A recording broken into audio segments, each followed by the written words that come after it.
Hello, friends. This is Sam Tierney reporting for Weaponized News. Today's October 20th, 2025. Thank you for joining us on this Monday edition of Weaponized News as we're celebrating day number 20 of the government shutdown. And yes, we know that it's all part of technocracy there now. And the essential aspects of war and police state are still being carried out by your government. So we can thank our lucky stars for that. What do we have today? More examples about how government is a racketeering operation, organized crime. We'll go over that with you. And then the news headlines. Of course, the big internet outage. Shout out to Denver for reminding me to cover this internet outage. We're going to tie it in with cyber Polygon out of the World Economic Forum. More evidence of racketeering by the systems and powers that be that are in place. And so just speaking more to the overall theme of Weaponized News and trying to raise the public awareness about these facts of life, man. I know you don't like it. You like to wave your flag, wear your red hat, whatever your flavor of loving this system is. We're going to break it down in great painstaking detail here now. How this is not a good thing. Centralized control, and then they push everybody into digital ID, social credit score system, mark of the beast. Oh, and by the way, we decided to cut off the internet. And we're going to put you in a cage because we don't see you on our digital ID system. And many other follies of decentralized control systems will be exposed today through our reporting about this latest internet outage. What else do we got? The government shut down again. They're crying about it. Oh my gosh. A stark reminder, don't work for the crime syndicate because they'll rug you at any time and literally laugh and spit in your face and blame you for said rugging. So don't be dependent on this government if at all possible. Begging you here now as they're illustrating in real time to us what government dependence amounts to: complete and utter failure. We had Albanese, Prime Minister of Australia, visiting the White House today. We'll see if we can spy a Freemason handshake out of these characters. Isn't it wonderful? We're rolling out partnership with Australia for rare minerals, for rare earths, as they're called, and other critical minerals. Oh, yeah, and by the way, we're going to go ahead and partner up with them for a little bit of technocracy for your freedom. They're now out of Australia. As we know, as we've seen, all these governments working together at the top levels, Operation Lockstep. We're already under one world government. So, yeah. And, they're going to partner up with NASA and Australia Space Agency are partnering up for fake space videos. And so, might as well throw a couple billion at that. It's wonderful. All of that to cover today. The increasing police state that we continue to cover here on Weaponized News. It's getting bad. It's getting bad. We're in this shadow war with South America now. It's not even shadow. We're going to go over all that. How Trump's a war on drugs. Now we're going to go and do regime change. When the biggest drug trafficker on the planet is your U.S. federal government, as we continue to cover here at Weaponized News. We got that to go over.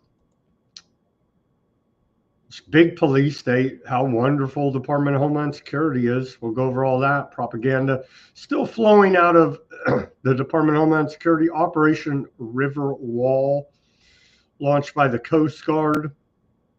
We'll go over that. What else do we got today?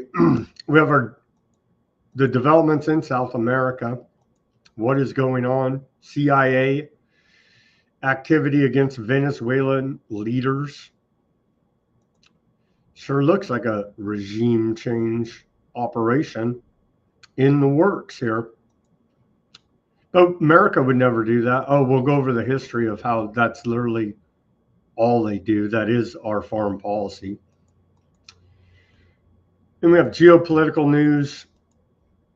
Oh, and there's still the genocide there. Well, President of Peace, Trump, stopped the peace in the Middle East. Well, they're still bombing the hell out of Gaza, and they're still genociding the Palestinians. So Trump deserves a Nobel Peace of Crap Prize, I suppose, for keeping the propaganda and lies going there. A lot of fallout from this. We'll go over it. And big reports of antiseptic behavior by aardvarks against aardvarks there in New York. We'll go over that. So these other aardvarks saying they don't want to serve Zionism. Well, they're antiseptic. They need to be sanctioned, droned, and summarily dealt with. Right, because that's freedom for aardvark land. So we'll go over all that. And yeah, they're still bombing the hell out of Hamas, they tell us. What do you do? What do you say, man? They declared peace. They keep bombing as predicted. And it wasn't hard here at Weaponized News the entire time, because that's we have a greater aardvark land agenda to fulfill. And no pesky ceasefire or peace deal is going to get in the way of that. You understand how this works? All that and much more to cover on this Monday edition of Weaponized News. Shout out to the regular listeners here. Shout out to Barry.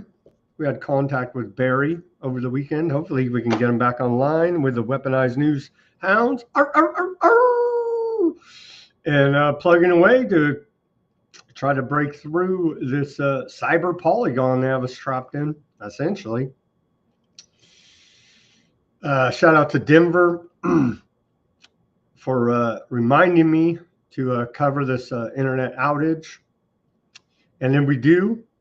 And I don't know if I'm happy with it, but per listener request, I did create some Weaponized News safety shirts. I don't know if I'm happy with this, but it is in the store. I will be working on creating more other designs, but it is up there. The store will plug it at the commercial break. Let's get to this day in history on this day. And then what do we have a caller say? I don't know, something. Yeah, this is the official. I understand his story. The victors write the history. I understand all this. But we're just telling you the official narrative of timeline where we're at here. You know what I mean? On this day in history. And so I do understand all of that. The victors write it. I understand this theory. Or this, that's the way it is. Them's the facts of life, man.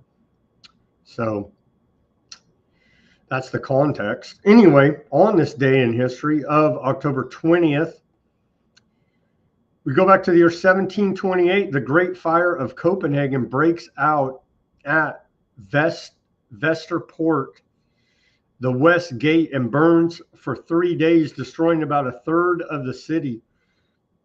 They're in Copenhagen, Denmark. Horrific tragedy.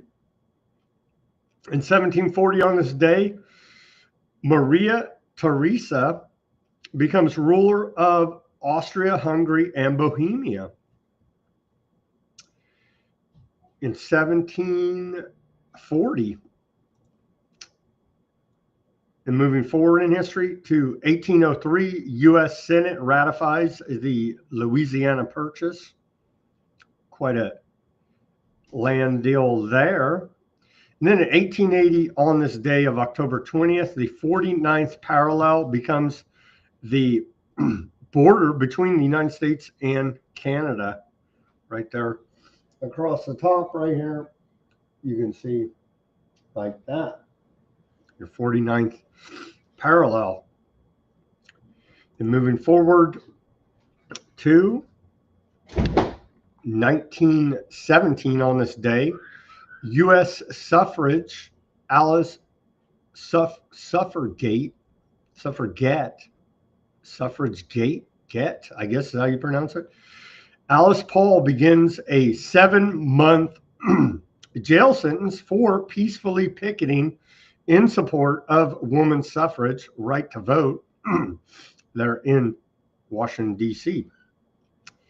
And then in 1918, on this day, we saw World War I armistice negotiations take place. Germany agrees to further concessions to secure a World War I armistice on this day, screwing over Germany.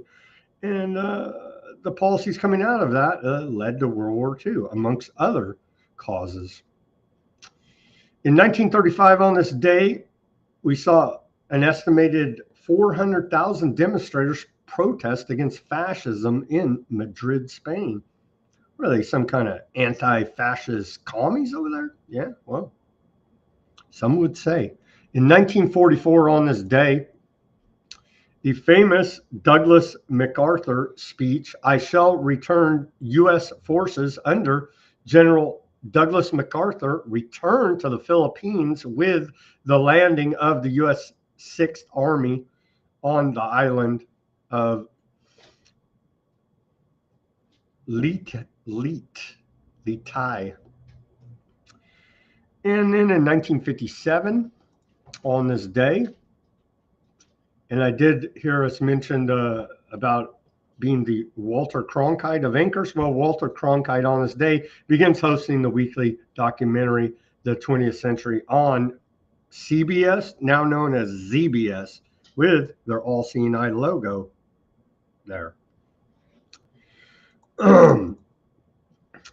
On this day in 1963, South Africa begins the trial of Nelson Mandela on eight others on conspiracy charges. It must have just been a theory, though, because we know that their conspiracies don't exist, right? In 1976, on this day, a purported Bigfoot is filmed at Bluff Creek in North California by Roger Patterson and Robert Gimlin, and we're still waiting to have tea with Bigfoot. On this day in 1976, known as the Saturday Night Massacre, then U.S. President Nixon accepts the resignations of Attorney General Elliot Richardson and Deputy Attorney General William Rackelshaw as they refuse orders to discharge Watergate Special Prosecutor Archibald Cox in what is known as the Saturday Night Massacre. After the resignations, acting Attorney General Robert Bork fires Cox. Also, for Indians, indigenous people with the feather, not the dot, old Jim Thorpe. In 1973, on this day, Richard Nixon proclaims Jim Thorpe to have been the greatest athlete of the first half of the 20th century, giving Jim Thorpe some credit. Those that don't know about Jim Thorpe, he was a very great athlete. I remember doing book reports about him in elementary school, reading all up on the great Jim Thorpe. In 1977, we saw Leonard Skinner essentially die. Very tragic event. Plane chartered by rock band Leonard Skinner runs out of fuel and crashes into a wooded area near Gillsburg, Mississippi, killing 6, including band members Ronnie Van Zant, Stephen Gaines, Cassie Gaines, and road manager Dean Kilpatrick. Essentially, with the lead singer there, Ronnie Van Zant, essentially ending Leonard Skinner, the original lineup and version that became famous there. And I do enjoy my Leonard Skinner Southern rock music. So, a very tragic day for their deaths. To be honored on this day of October 20th in the year 1977. In 2011, on this day, the former leader of Libya, Muammar Gaddafi, and his son, Motasem Gaddafi, are killed shortly after the Battle of Sirte in 2011 while in custody of NTC fighters. And as Hillary Clinton famously said, "We came, we saw, he died," and then cackle like a witch. So the end of Gaddafi marked on this day in 2011. And then we go ahead and look at our civil liberties history on this day.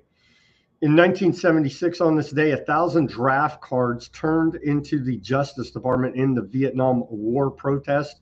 Anti-Vietnam War activists on this day sent 1,000 draft cards to the Justice Department to protest the war. The act technically exposed these people to criminal prosecution because the law required restraints to have their draft card, registrants, to have their draft card in their possession. The Justice Department initially refused to accept the cards, and so the anti-war activists left the cards on a table. The department later sent the cards to each protester's local draft board. It's very good of them. They should have all lined up and went and died in Vietnam. The bastards at the State Department, Justice Department, all the bastards in our government. But hey, no, they'd rather send the poor off to die. On this day also in 1967, 7 convicted for the 1964 Mississippi civil rights murders. Nesabo County, Mississippi Deputy Sheriff Cecil Price and 6 others were convicted on this day of the murders of civil rights workers James Chaney, Andrew Goodman, Michael Schwerner in Philadelphia, Mississippi on June 21st, 1964. The 3 men were part of the Mississippi Freedom Summer Project, which brought about 1,000 white volunteers to Mississippi for the summer in voter registration and freedom school effort. Freedom Summer began June 21st, 1964. The 3 civil rights workers were kidnapped and murdered that night. And then do we even have a segue? I don't think we even have a, do we have a segue? Let's see, what are we going to do for our segue here? Crying about the government shutdown? Of course, total failure by your Congress. We shouldn't even be in this position, but they refuse to pass a balanced budget. So we continue to kick the can of debt down the road to future generations as they rig up these continuing resolutions to keep the crime syndicate, the bankrupt crime syndicate, funded. Let's hear old Mike, Christian Zionist, piece of trash, Speaker of the House, Republican Mike Johnson. Let's hear him crying about it. This is the first time in U.S. history a party has shut down the government over a clean, nonpartisan, continuing resolution funding bill. It's, well, we'll hear him cry about it. And that'll be our segue to the news.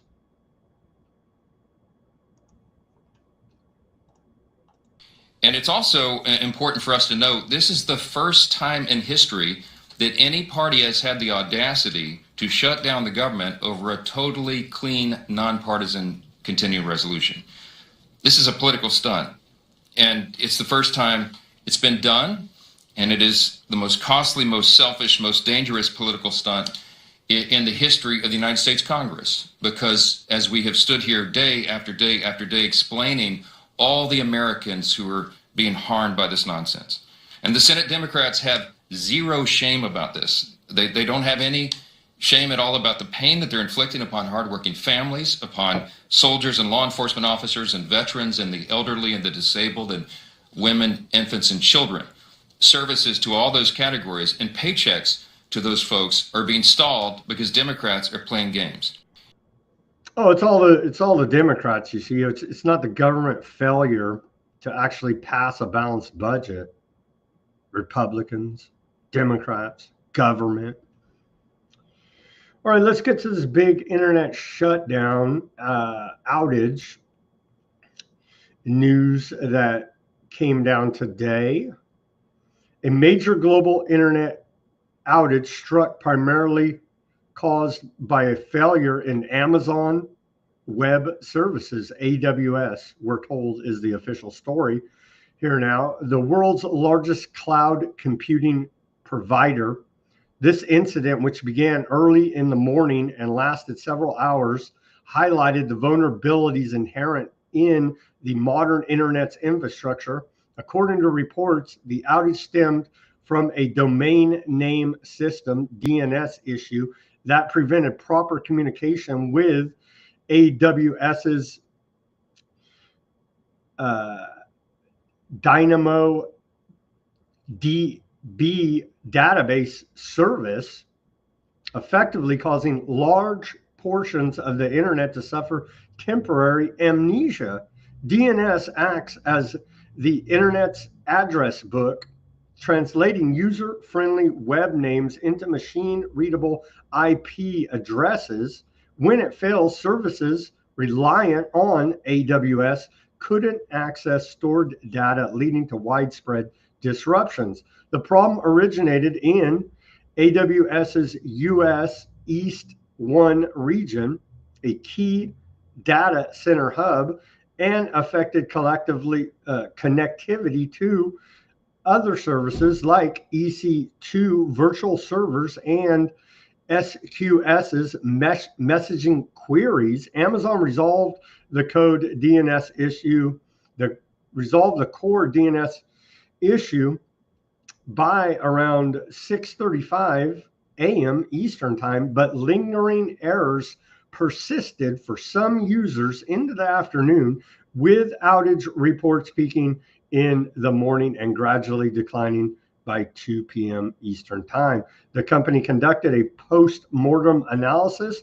attributing the fault to an internal network error rather than cyber attack, as confirmed by cybersecurity experts. The effects of this outage were far-reaching, impacting millions of users worldwide and disrupting daily life, commerce, and critical operations. Businesses reported losses in productivity and revenue, with e-commerce platforms unable to process transactions during peak hours. Consumers faced frustrations in accessing entertainment. Well, you gotta be entertained. Communication and essential apps such as during morning commutes on the U.S. East Coast, where people couldn't order coffee via mobile apps or check emails. I know, God forbid, you couldn't order your coffee via a mobile app. Broader economic ripple effects include flight disruptions at airlines reliant on AWS for booking systems, halted financial transactions, and delays in healthcare scheduling or gig economy work. In one estimate from similar past outages, like the 2024 CrowdStrike incident, direct business losses could reach the billions, though specific figures for this event are still emerging.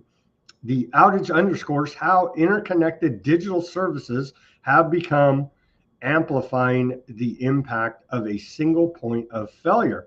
And so this is a perfect example, again, why we all need to get on digital ID, sign up for the social credit score system, and anytime they want to, whether by error or intention, it doesn't matter, you're out of luck and summarily can't even be identified as a U.S. citizen and put in a immigrant detention center, i.e. FEMA camp, for further processing.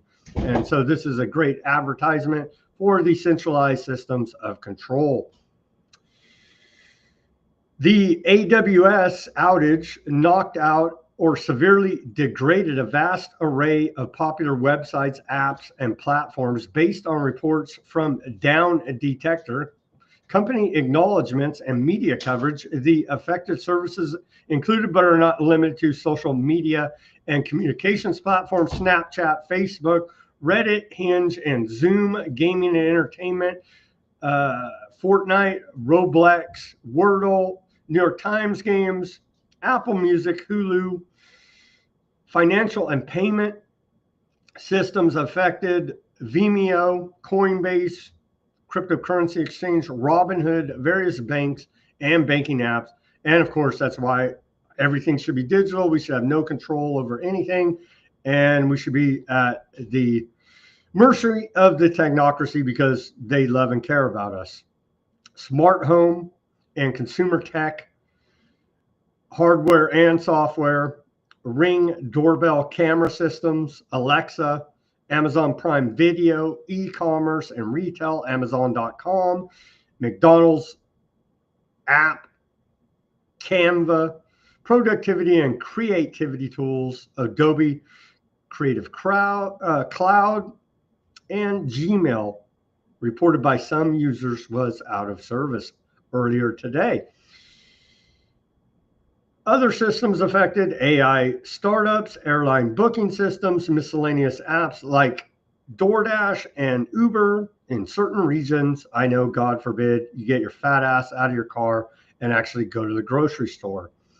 This list illustrates the outage's breadth as AWS partners powers an approximately 30 to 40% of internet cloud infrastructure. The dangers of centralized control.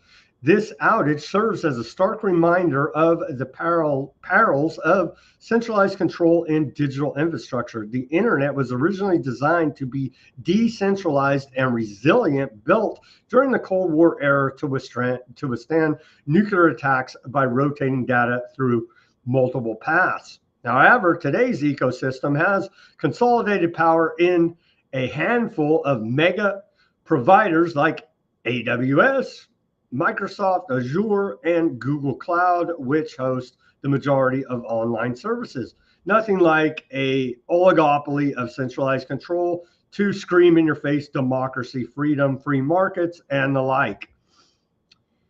I added that part because it's true.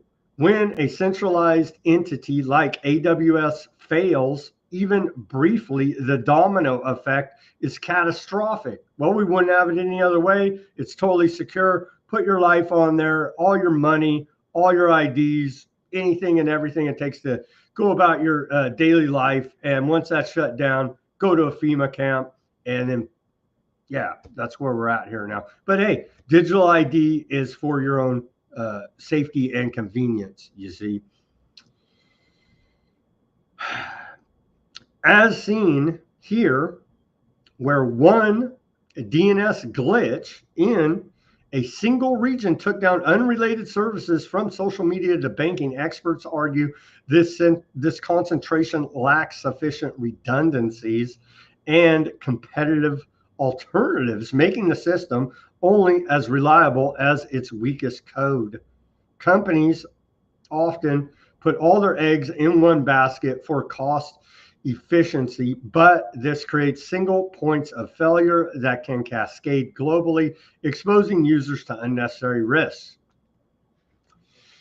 In the context of cryptocurrency, the outage directly impacted platforms like Coinbase and Robinhood, halting trading for hours and potentially causing market volatility. Crypto users couldn't buy, sell, or access their wallets, leading to missed opportunities or forced liquidations in volatile markets. This highlights how even decentralized technologies like blockchain rely on centralized gateways, exchanges hosted by AWS for real-world access, undermining crypto's promise of independence from traditional systems. If crypto ecosystems were more fully decentralized, user peer-to-peer networks without cloud dependencies, they might be more resilient, you think? Similarly, centralized control poses significant threats to emerging digital ID systems, which governments and organizations are increasingly adopting to secure authentication in services like banking, healthcare, travel, and voting. If digital ID platforms and national systems like India's adhere are proposed EU digital wallets is hosted on a centralized cloud like AWS, and Outage could prevent millions from verifying their identities, locking them out of essential services. Well, we know that would never happen, even though that's what it's designed to happen. It can never happen. The government cares about you. This could exacerbate inequalities, as vulnerable populations without backups might face barriers to aid, employment, or medical care. The AWS incident shows how such centralization could lead to wider spread societal disruption, including privacy breaches if data access fails, or identity theft if systems recover insecurely. Advocates for decentralization suggest alternatives like blockchain-based digital IDs, where data is distributed across networks, reducing reliance on any one provider and enhancing resilience. No, we have to have our oligarchs control everything, or that's not a free market in America. You understand what I'm saying? I know you do. And then, of course, tying it all back to our friends at the World Economic Forum, Cyber Polygon, as this is an ongoing simulation, they tell us, or did it turn real? Cyber Polygon is an annual international cybersecurity training exercise initiated by Zone. That's bi.zone, ZONE,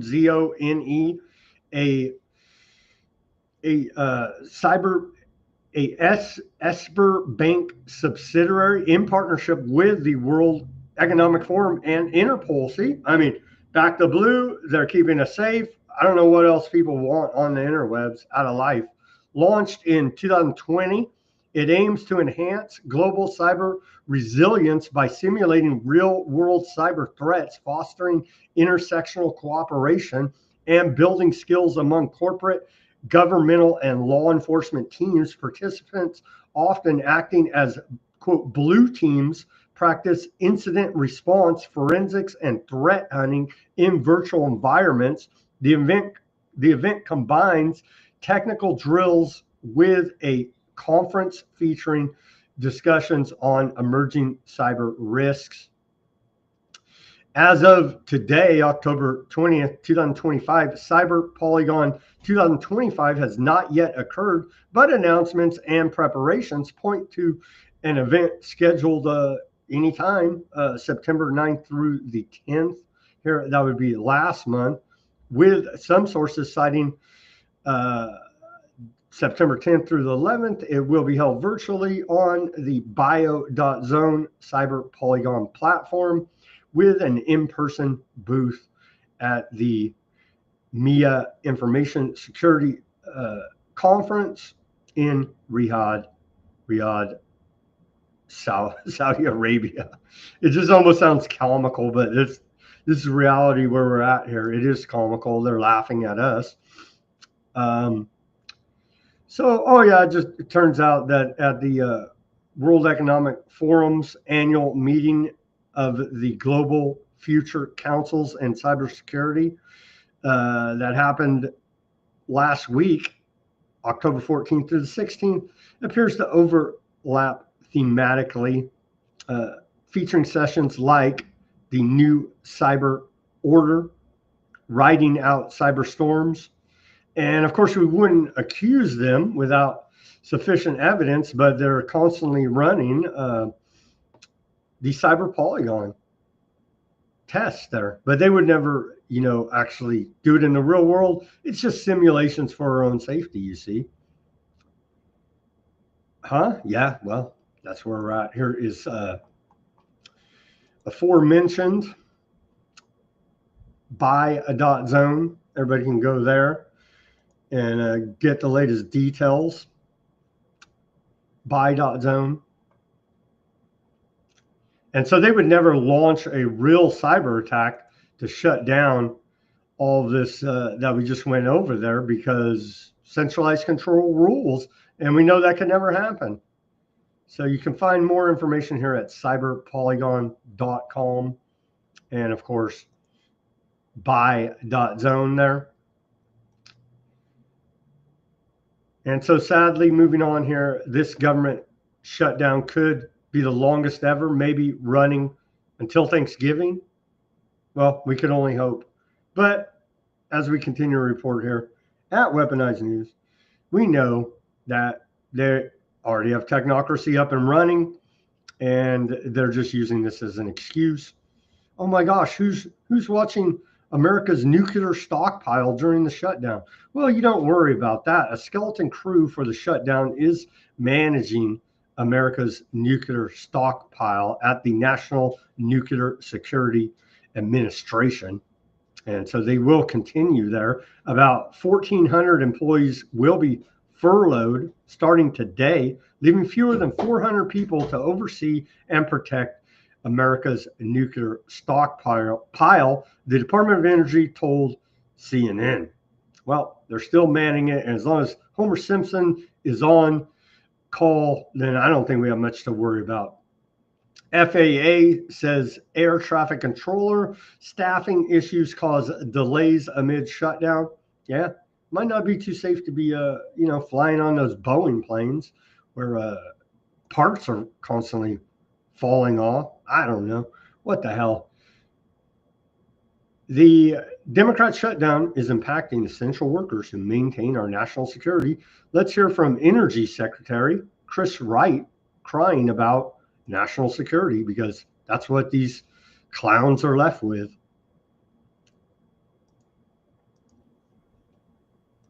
In Las Vegas right now, soon to head up to the Nevada National Security sites. This is key for our national security and all the interests we have here. Today, workers are being furloughed. Today, the federal government employees. We're working hard to protect everyone's jobs, keep people employed, and keep our national stockpiles secure and our things moving forward. But a tough day today. Thank you. Well, I think I might cry, because they're furloughing people that work for this crime syndicate. I know, it's heartbreaking. If they would listen to Weaponized News, they would have came up with an alternative game plan a long time ago. We've been telling them since I've been on the air that they're going to pull your pension, all your tyranny, all your treason that you've done against the American people. It's not worth it. It's just simply not worth it. Well, here's more crying on The View about the government shutdown, because they do care about poor Americans, let me tell you. It's easier for the politicians in D.C. to go away from each other and say, we will win this while people are losing their paychecks. If Congress just said, we're not going to take our paychecks till we figure this out, that would be a noble step in the right direction. I think that's not everybody can afford to do. You got some young people there with kids there. Either can the people that aren't getting paid, though. I think that's a fair holdout. point. I think that's a fair point. Mm-hmm.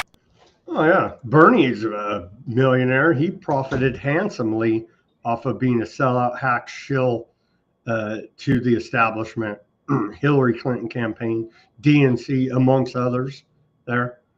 And so Republicans passed a bill in the House. They want you to know. In the Senate, you need 60 votes. You need Democrats to vote to open up the government. Democrats want to hold the American people hostage with funding the government. Let's hear now from a reality TV star and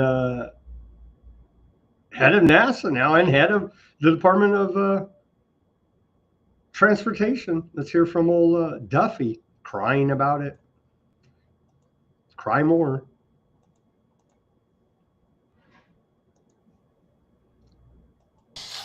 Republicans passed a bill in the House. In the Senate, you need 60 votes. You need Democrats to vote to open up the government. So actually, Democrats are in charge to make sure we can get the government fully funded and functional again. But listen, what is the president going to engage on? The president's a great negotiator. He loves to cut deals. Like, this is his jam. He loves this kind of scenario where he can come in and figure out a pathway forward. The problem is Republicans have said, we're going to give it a clean CR. Democrats want to hold the... They won't pass a balanced budget, so we're down to continuing resolutions. And so they're all a complete and utter fraud. And again, they're all being replaced by technocracy as we speak. Has been going on ever since they launched Doge, you see. But they're not going to tell you that part out loud, even though that's the facts, man. Sorry to tell you. Sorry to tell you. Okay. Prime Minister of Australia, Albanese, went to the White House today. Let's see if we can spy a Freemason handshake out of this character with Trump, as has become customary with the front door greeting here.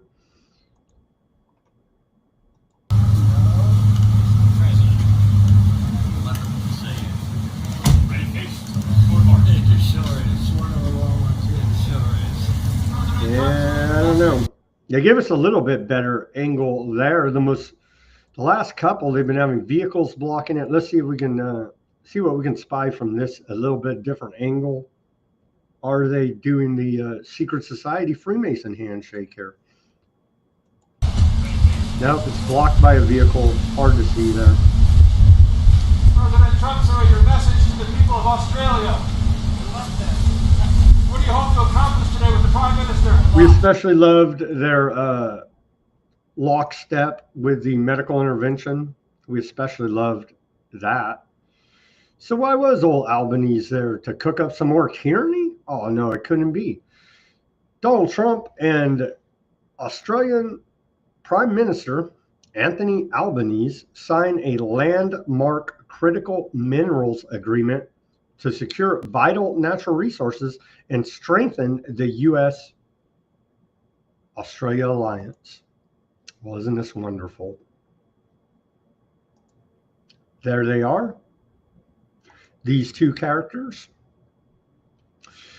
The U.S. and Australia agreed to develop and launch a bilateral technology prosperity deal to establish joint incentives to cooperate and invest in AI, quantum, and other critical technologies, i.e. technocracy. So we're glad that Australia is on board here now with the tyranny of technocracy. We were having our doubts, not really, but they seem to be willing to get in line for anything that is proposed by America. And so why not technocracy? Fact sheet president from the White House here closes billion-dollar deals with Australia. Let's take a look. It's all so wonderful. Achieving critical mineral and energy dominance, today Trump and Albanese signed a landmark critical minerals framework to unleash the potential of our abundant natural resources, a model for supply chain cooperation globally. The United States and Australian governments intend to invest more than $3 billion together in critical mineral projects in the next 6 months, with recoverable resources in the projects estimated to be worth $53 billion. The Export-Import Bank of the United States is issuing 7 letters of interest for more than $2.2 billion in financing, unlocking up to $5 billion of total investment to advance critical minerals and supply chain security projects between our two countries. The U.S. Department of War will invest in the construction of a 100 metric ton per year advanced gallium refinery in Western Australia, further advancing self-reliance in critical minerals processing. Well, nothing says being self-reliant like being dependent on Australia. You know what I mean? I'm buying it. I don't know who else buys it, but I buy anything Trump sells. You know what I mean? MAGA. Deepening defense cooperation. Australia committed to enhance burden sharing and is making new defense investments that will bolster the U.S.-Australian alliance. Australia agreed to purchase $1.2 billion in Anduril unmanned underwater devices and take delivery of the first tranche of Apache helicopters in a separate $2.6 billion deal. Since February, Australia has contributed $1 billion to the U.S. government to expand and modernize the U.S. submarine industrial base, and another $1 billion by the end of this year. Together, we are strengthening the Australia, UK, United States trilateral security partnership to meet the challenges of tomorrow.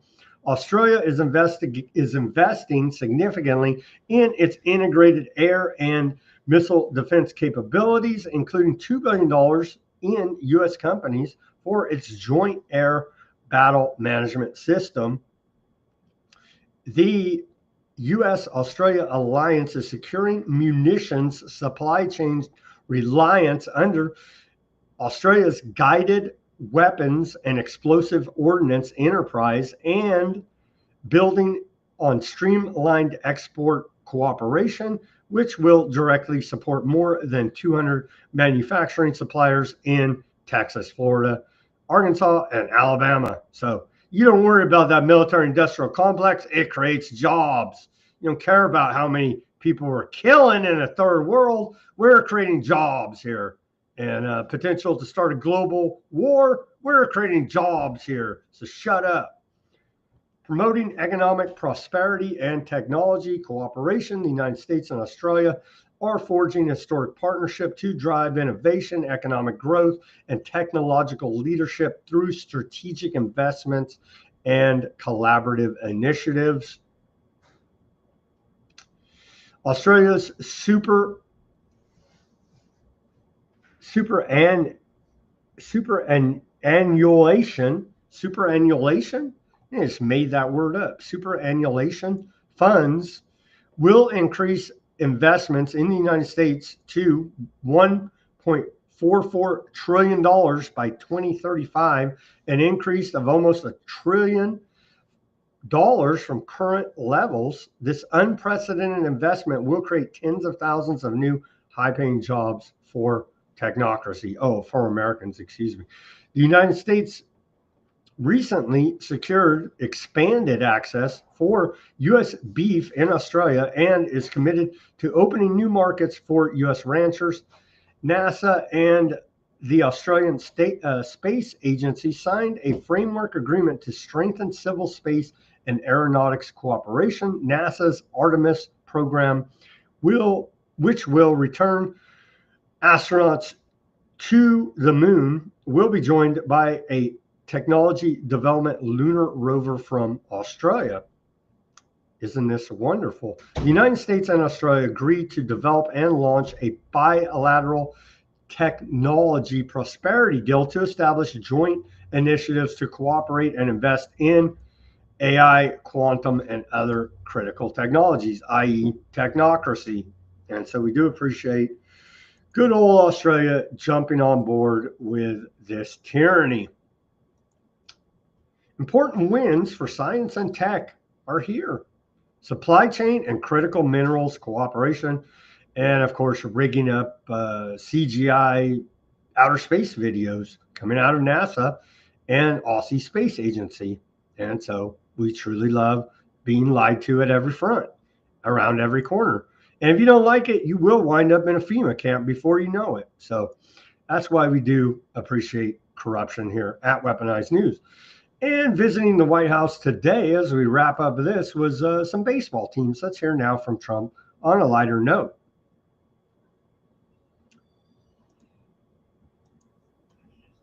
I'm thrilled to welcome the 2025 NCAA College World Series champions. That's pretty good. The Louisiana State University Tigers. So where are you guys?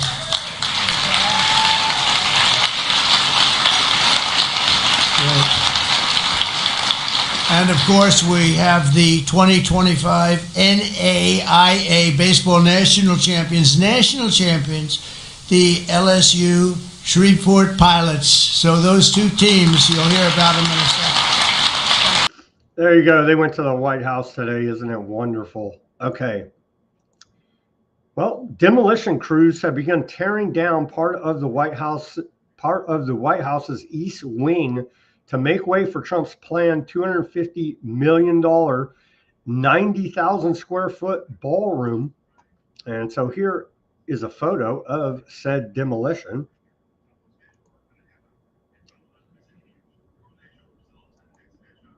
They should destroy the whole place, leave it torn down, and never come back, and leave the doors closed there.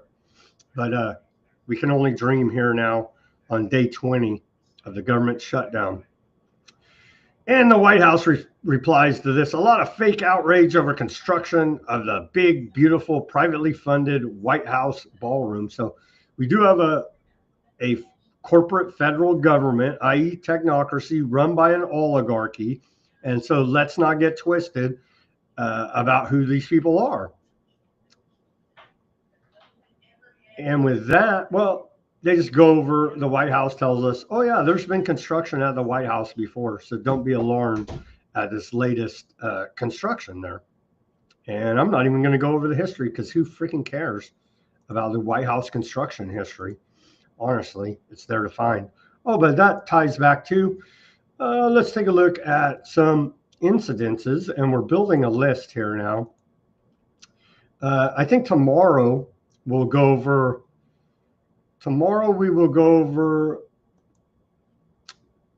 one of the founding documents of technocracy, which is Silent Weapons for Quiet Wars. We'll go over that tomorrow for you. But let's take a look at, where did I have it here? I did a little bit too much searching. Okay.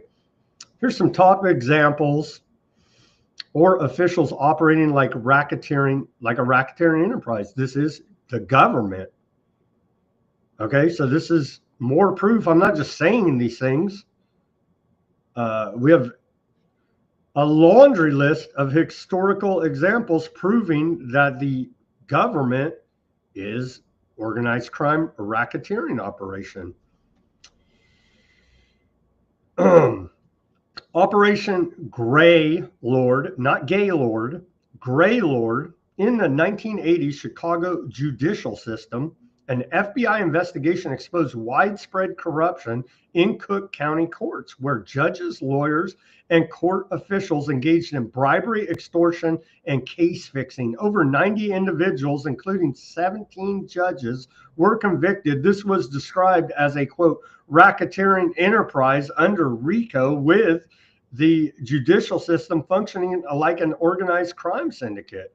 And that's according to the FBI. Isn't that interesting? ABS-CAM,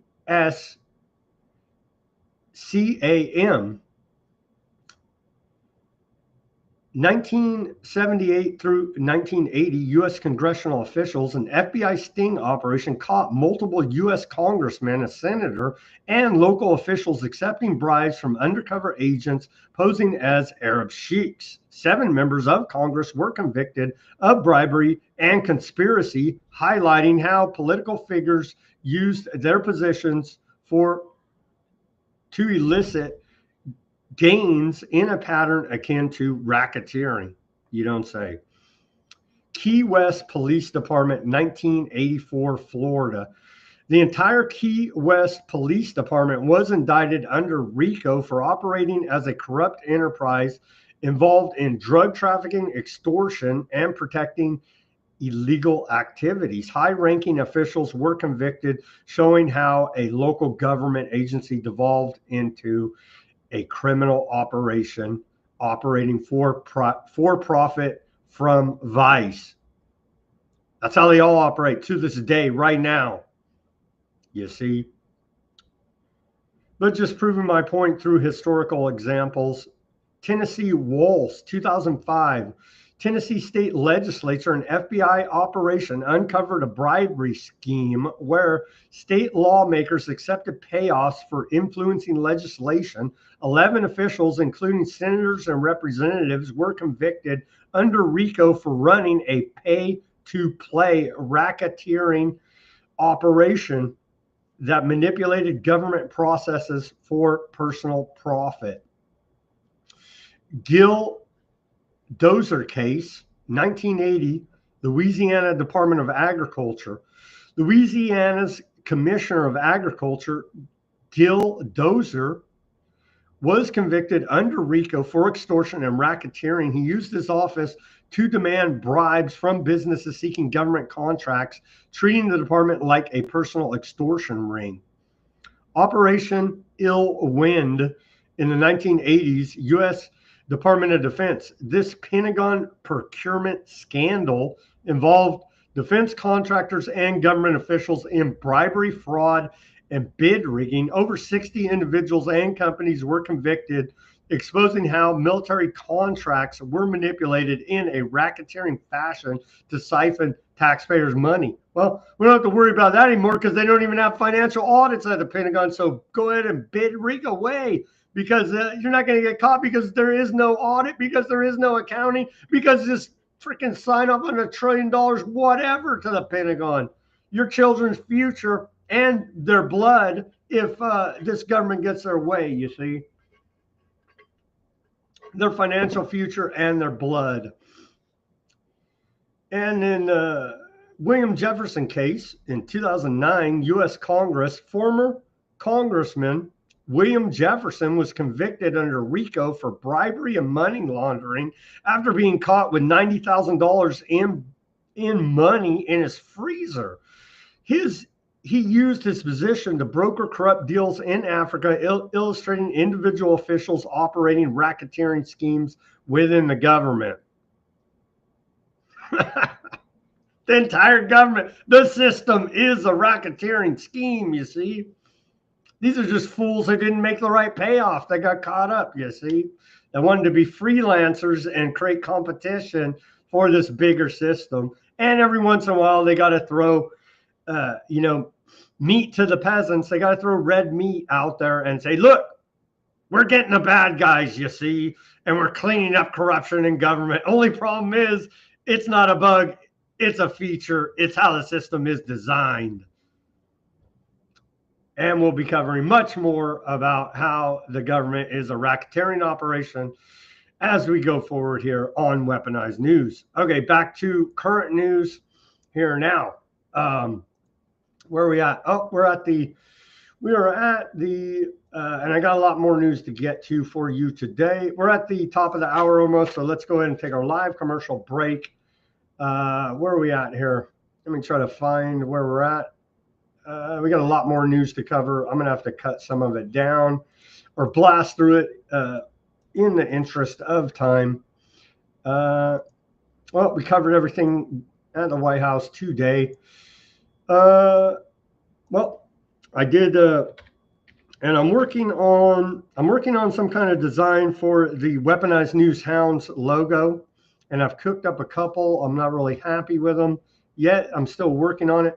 But everybody go to weaponizednews.com, and you go right here to the store, and here are our offerings. And so here's a couple shirts. I think we plugged those already. We have pet ID tags for your cats, dogs, all pets. A couple custom designs there. Taxation is theft. We have a few books over there. But this is the one that I designed today, and I'm going to put the other logo without the circle around it here. But we did have a listener who's working out there in the field that needs a safety shirt for the job. And so here's Weaponized News. I created today the orange safety t-shirt there, green, as you could see as well, and pink, and then the military green there as well. But I do believe this orange and green and pink should suffice for safety out there. And I'm working on other designs as well here for you. But the new release today, Weaponized News Safety t-shirt there. And so also being offered at Weaponized News store. Well, let me show you the live version. This is just your basic Weaponized News t-shirt. Here, Weaponized News t-shirt there. You can find it at the Weaponized News store. And again, now in these safety colors. And then we have the Weaponized News stickers, of course, the holograph sticker here, a favorite, you can see right there in the light, your holograph, your white background, and your clear background there. And I appreciate the donations. We have our Cash App link, our Buy Me a Coffee link, and our Bitcoin wallet in the description below this video. Link to the Weaponized News store, top link in the description below this video as we continue to build out the store here now. And so however you may see fit to help fund independent reporting and analysis on the interwebs here, brought to you by Weaponized News, 5 days a week, Monday through Friday, broadcasting live, 5 p.m. Pacific, 8 p.m. Eastern time. We do appreciate all of the donations, subscriptions, and patronage to our store as we're continuing to develop it here now day by day. But the latest offering is this safety tee for you. And with that, we'll be back to, well, let's play a word from our sponsor, and then we'll be back with the second half of Weaponized News. Here is our sponsor, Abba Zaba Enterprises. Running a small business feeling overwhelmed by numbers and paperwork? Abba Zaba Enterprises has your back. Our expert business solutions include accounting, QuickBooks support, payroll, taxes, and top-notch consulting. Let us handle the details so you can focus on growing your business. Business Solutions Accounting, QuickBooks, Consulting, Payroll, Taxes. Call 559-577-9250. Call Abba Zaba Enterprises today at 559-577-9250 for stress-free solutions. Hello, friends. We're back. This is the second hour of Weaponized News, October 20th, 2025 edition on this Monday. Thank you for joining us. We have a lot to get through here. So Trump says he's going to have a meeting in South Korea with China, threatening these tariffs all over the place. He says Trump wants them to buy U.S. soybeans, so GMO soybeans, and China's like, nah, we'll pass, bud. You know what I mean? I don't know why. I don't know what's wrong with them. Damn commies over there in China. And so NVIDIA and TSM have chimed in, and they have said that this whole trade war, not good. Not good. Let's hear from Trump on this quickly. By the way, while we're on the economy, we're on our economic news. The internet outage did hurt, but hey, let's take a look at the precious metals market. And gold up today. It had a little bit of a sell-off, but still closed at $4,365, somewhere in that range. And silver, the spot price for an ounce of silver is hanging tough. They're at $52.31, so hanging tough. And Bitcoin down to $110,306 as everything's hanging tough in there today. Let's hear Trump on what is going on with China and this trade war that we're in with China. Thanks, Trump.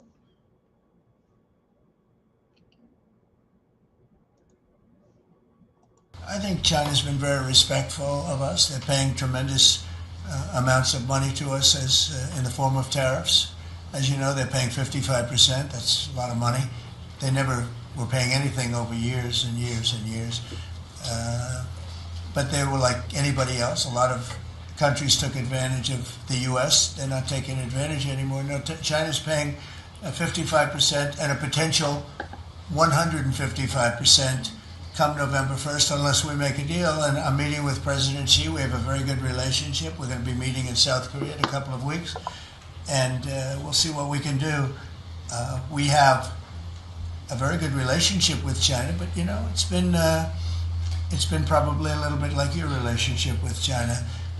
They try and take advantage, but most countries do. I mean, I can say the European Union took advantage, but not anymore. We worked out a very fair trade deal. Japan, we worked out a very fair deal. South Korea, where I'll be meeting President Xi, we worked out a very fair deal, and I expect we'll probably work out a very fair deal with. Yeah, we'll see. Get your plastic junk for Christmas now. Well, allegedly, the price of gasoline is $2 a gallon. That's what the White House is saying. According to Gas Buddy, currently 35 states have an average gas price below $2.99 a gallon. Gas Buddy even recorded the first $1.99 cash price at a station in Evans, Colorado. We're seeing, well, we don't see it here in California, where I'm broadcasting to you from, in large part due to state taxes and regulations on said gasoline. I blame climate change, as Newsom has told me to do here in California. Okay, what China's own on warrant gold inventories. What is going on with China? They're hoarding and stockpiling gold here now at a pace like we haven't ever seen before. And so what is going on there? You can see here, right about the time of Trump, they just said to the moon with our gold stockpile, as they're trying to, have some real physical backing for their fiat. I don't know what they're doing there, but since the beginning of 2025, holdings by China have surged 25-fold, reaching around 40 to 50 tons on the Shanghai Futures Exchange and over 50 tons on the Shanghai Gold Exchange there. But hey, we know that we audited Fort Knox over here. Everything was straight. All the gold's there. And we got that $5,000 Doge check that they saved U.S. taxpayers. And so everything, that didn't happen? Oh, but there's a plan out there, you see. There's a plan, and we just need to, follow the plan. Ignore the panicans and trust in President Trump. I'm glad we got that Fort Knox audit out of the way, and the American people's gold is safe. Oh, but you say that never happened, and that was just propaganda and lies, and they stole all the gold. Oh, well, what the hell? At least China is stockpiling gold at record levels. Okay. On to the police state. Back the blue. Back the blue, of course. We support the police state and martial law because that equals freedom in our satanic inversion of reality in this 1984 dystopia we find ourselves in. Trump posted this earlier today. The FBI under my administration is doing an incredible job. Since January 20th, more than 28,000 violent criminals have been arrested, record-breaking, with over 6,000 illegal weapons seized, more than 1,700 child predators, and 300 human traffickers taken off the streets. 5,000 innocent children rescued. We were told there was, 170,000 missing children? Close enough, right? 2,000 criminal enterprises disrupted. 1,900 kilos of fentanyl, enough to kill 125 million Americans. Taken out. Historic results. We are bringing law and order back to America. Cash, Dan, Andrew, and the men and women of FBI are doing a tremendous job. Oh, so same clowns working at the crime syndicate that were before Trump there, but somehow they got a fire under their ass to bring about law and order. It's laughable. It's laughable.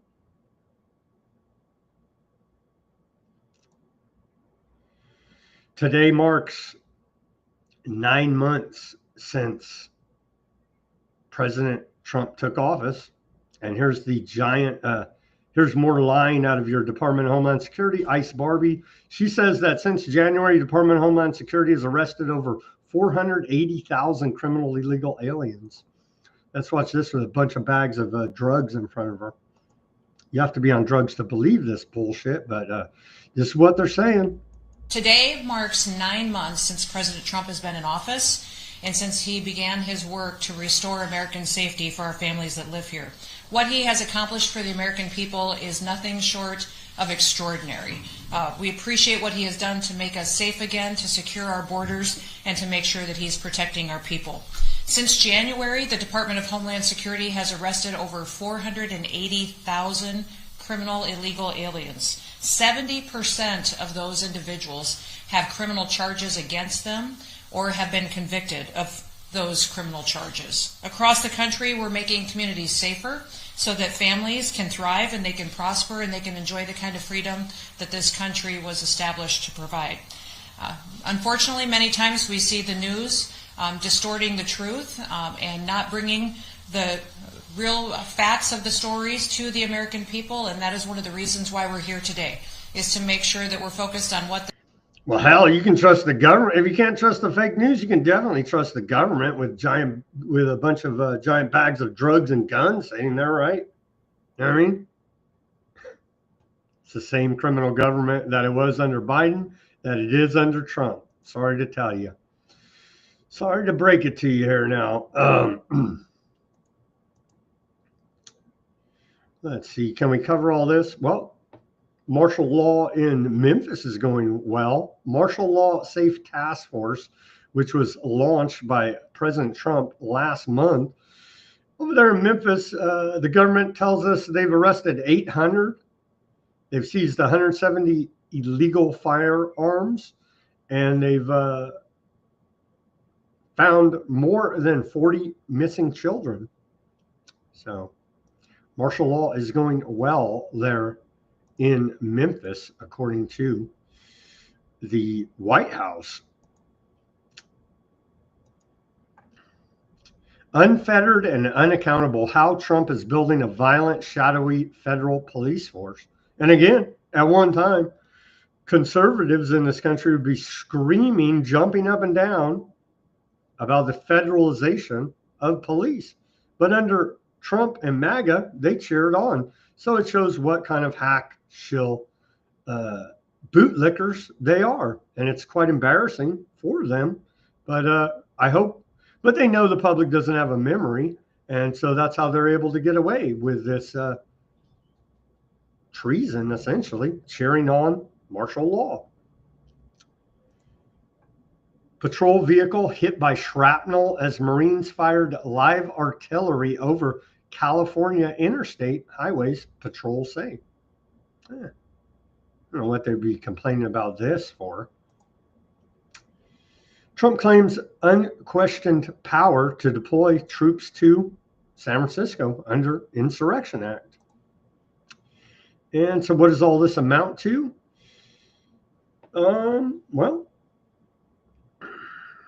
one investigation details how ICE has been transformed into an unaccountable entity conducting mass raids and detentions with dismantled civil rights oversight, leading to allegations of kidnappings and authoritarian tactics in cities like Santa Ana and Chicago. Other reports on a mishap during a Marine Corps live fire demonstration at Camp Pendleton, where shrapnel from an artillery round struck a California Highway Patrol vehicle on Interstate Highway 5 here in California, prompting investigations and criticism from state officials for endangering public safety.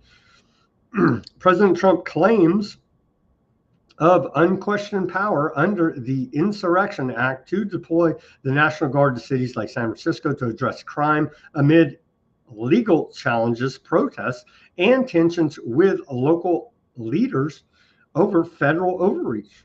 Well, local leaders don't do their job either, so that is giving him the segue to bring federalized police. you see, and no local officials ever get in trouble. So that we wouldn't have it any other way, as they're working together to bring about technocracy. Robocops, anyone? Okay, let's see here. ICE raids in Santa Ana, California involved masked agents in unmarked vehicles detaining illegal aliens, leading to 911 calls describing the action as kidnappings and reports of violence without identification. Yeah, we don't need a stinking warrant. The Trump administration dismantled Department of Homeland Security oversight offices like the Office of Civil Rights and Civil Liberties, firing staff and eliminating complaint mechanisms, showing ICE to operate with impunity. Well, we wouldn't have it any other way. They still can't, refuse to, or unable to carry out mass deportations. They feed us propaganda and lies all day, but we're still, still no mass deportations. High-profile detentions included a Tufts University student held incommunicado for criticizing her university, New York City Comptroller Brad Lander for demanding a warrant, and U.S. Senator Alex Padilla removed from press conference. I remember that. It was,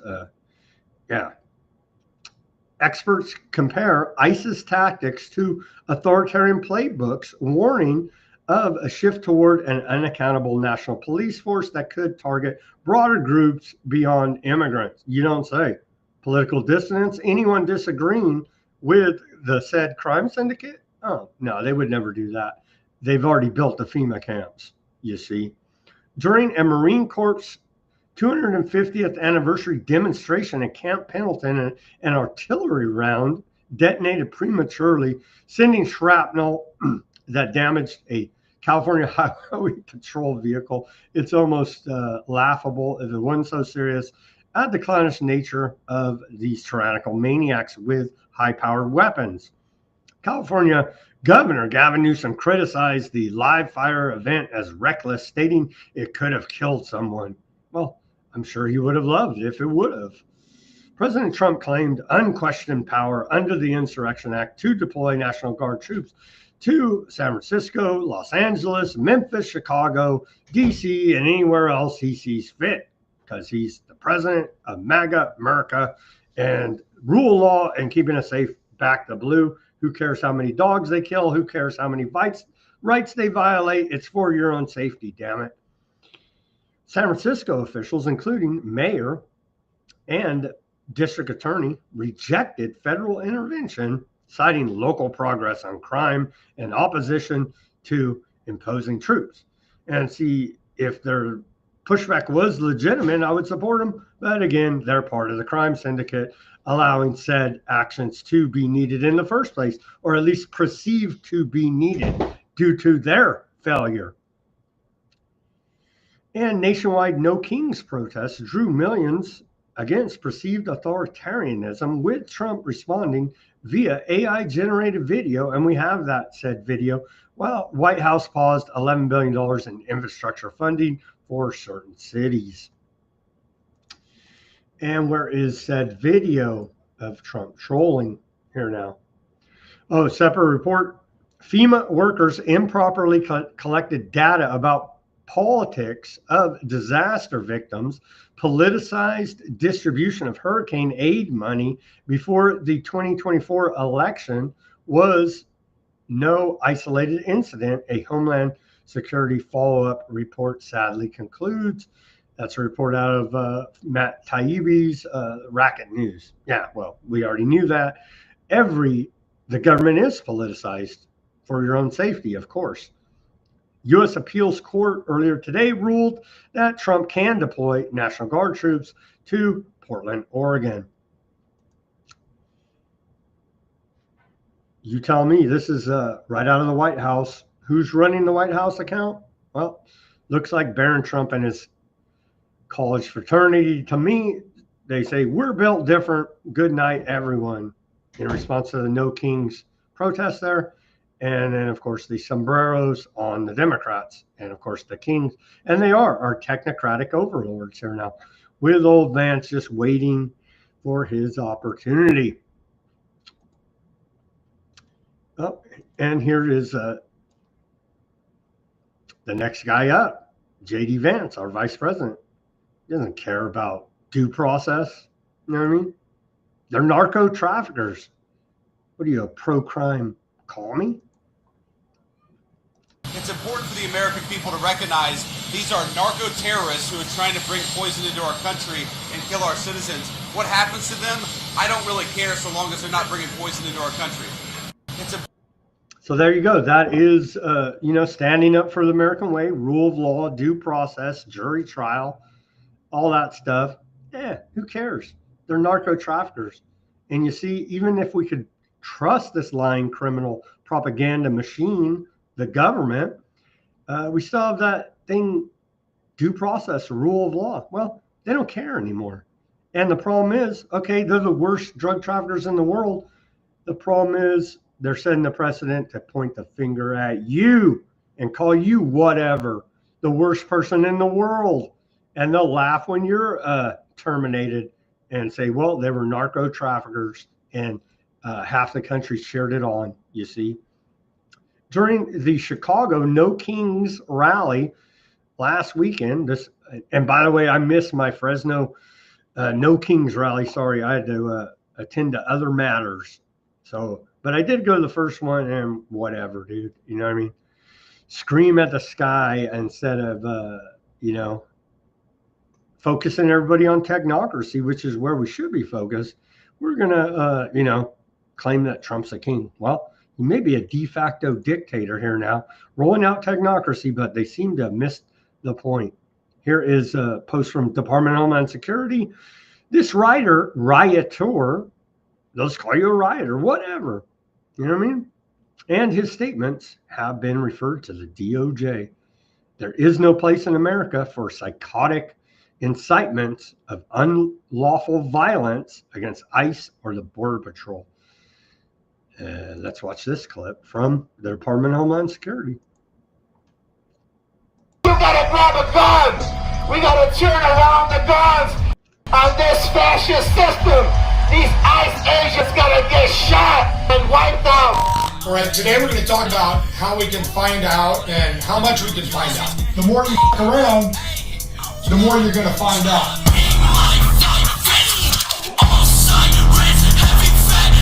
I got to kill the audio there because they'll tag me for copyright on it.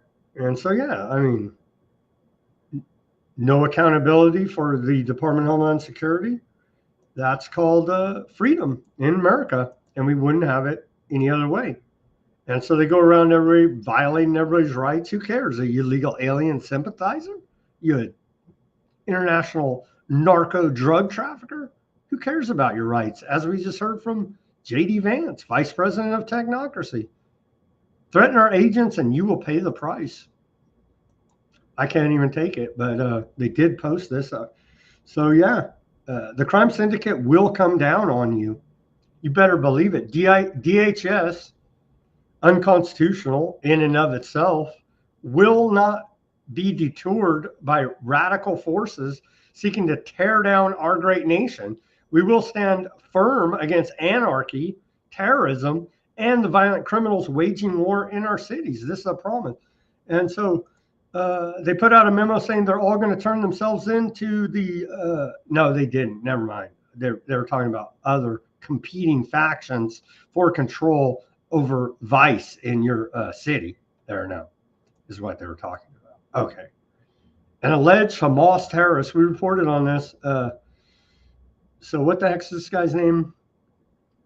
He entered the United States under the Biden administration. And so why does no one get in trouble? Who cares? Give him props. He was 33 years old, according to this report. And so they caught this character. If we're to believe any of this, Muhammad Amin Yaqub al-Houtai, 33, a Gazan native currently residing in Lafayette, Louisiana, was arrested for his alleged involvement in the Hamas-led terrorist attacks on October 7th. So he was a Western intelligence agent? I'm confused. Anyhow, well, thankfully, even during the government shutdown, operations of tyranny will continue. Operation Riverwall. And sadly, we go to the U.S. Coast Guard website. Due to lapse in federal funding, this website will not be actively managed. And so there's a very sad casualty of the government shutdown. You can see right here. Oh, but they did find some way to pay somebody to put out this press release. Coast Guard launches Operation Riverwall to control the border along the Rio Grande River. And so that all sounds well and good. But again, is this to keep out illegal aliens, or is it to keep you and I in? As we go, wait a minute, they're building a technological prison control grid around us. This may not work out so well for us. Well, you can just escape down to Mexico. Starting to look like that's going to be a no-go for you.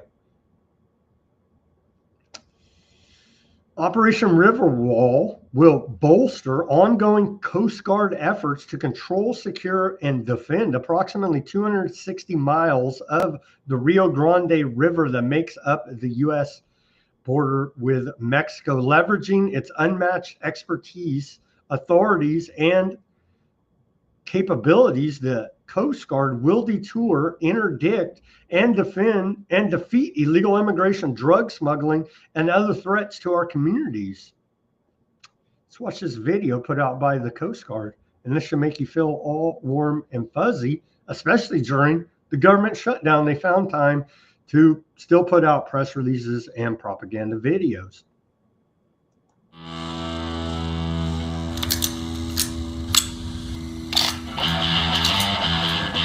Got to kill the music there, sorry.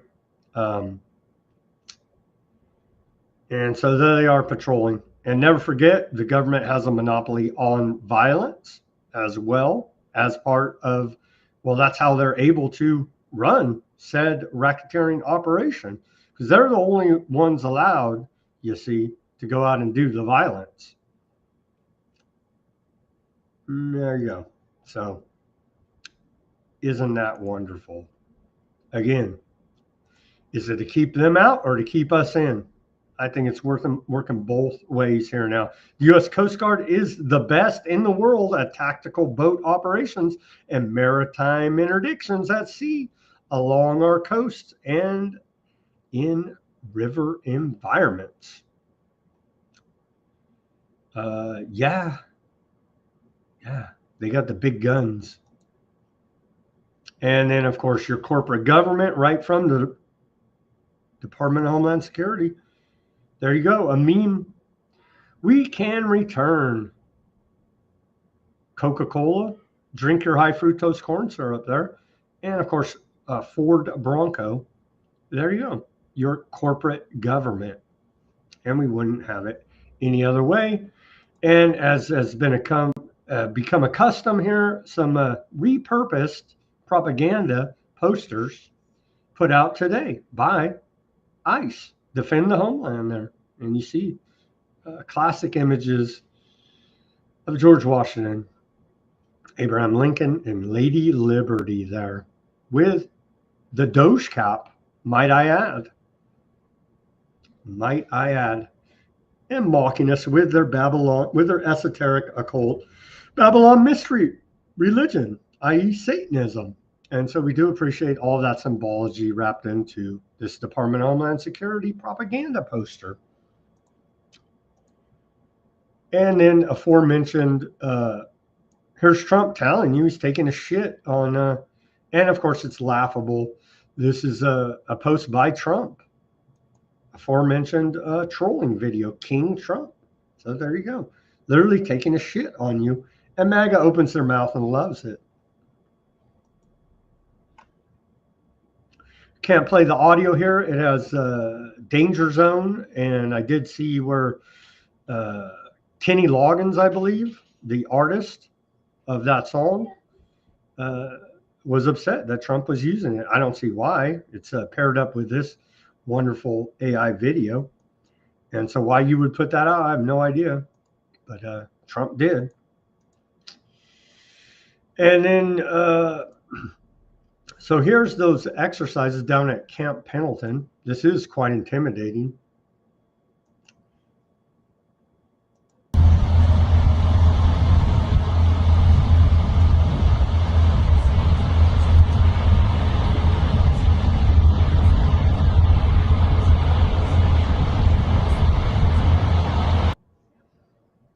And so there it is. Keep James, I think you're tuned into the wrong show there. I'm delusional about protecting terrorists.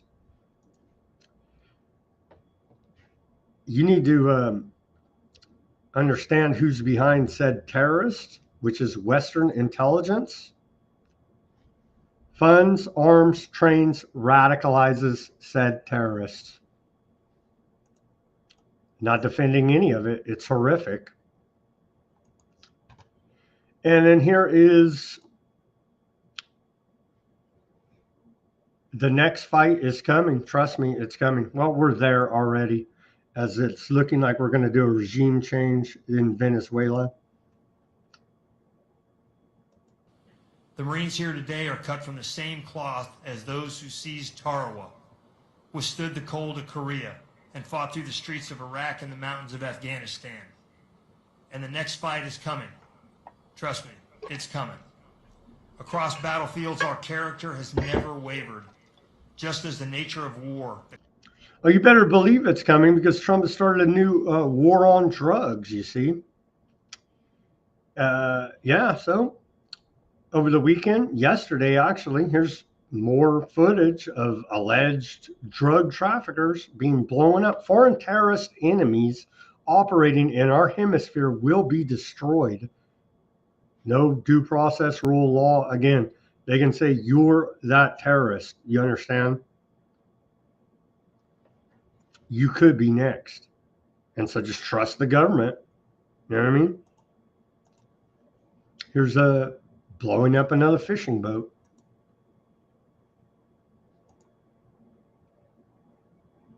Wow, we got the bad guys. There's something called due process, rule of law. Yeah, who cares? We just label you terrorists and whack you. And yeah, apparently that's good enough for some. Oh, turns out they got busted lying and got community noted, actually.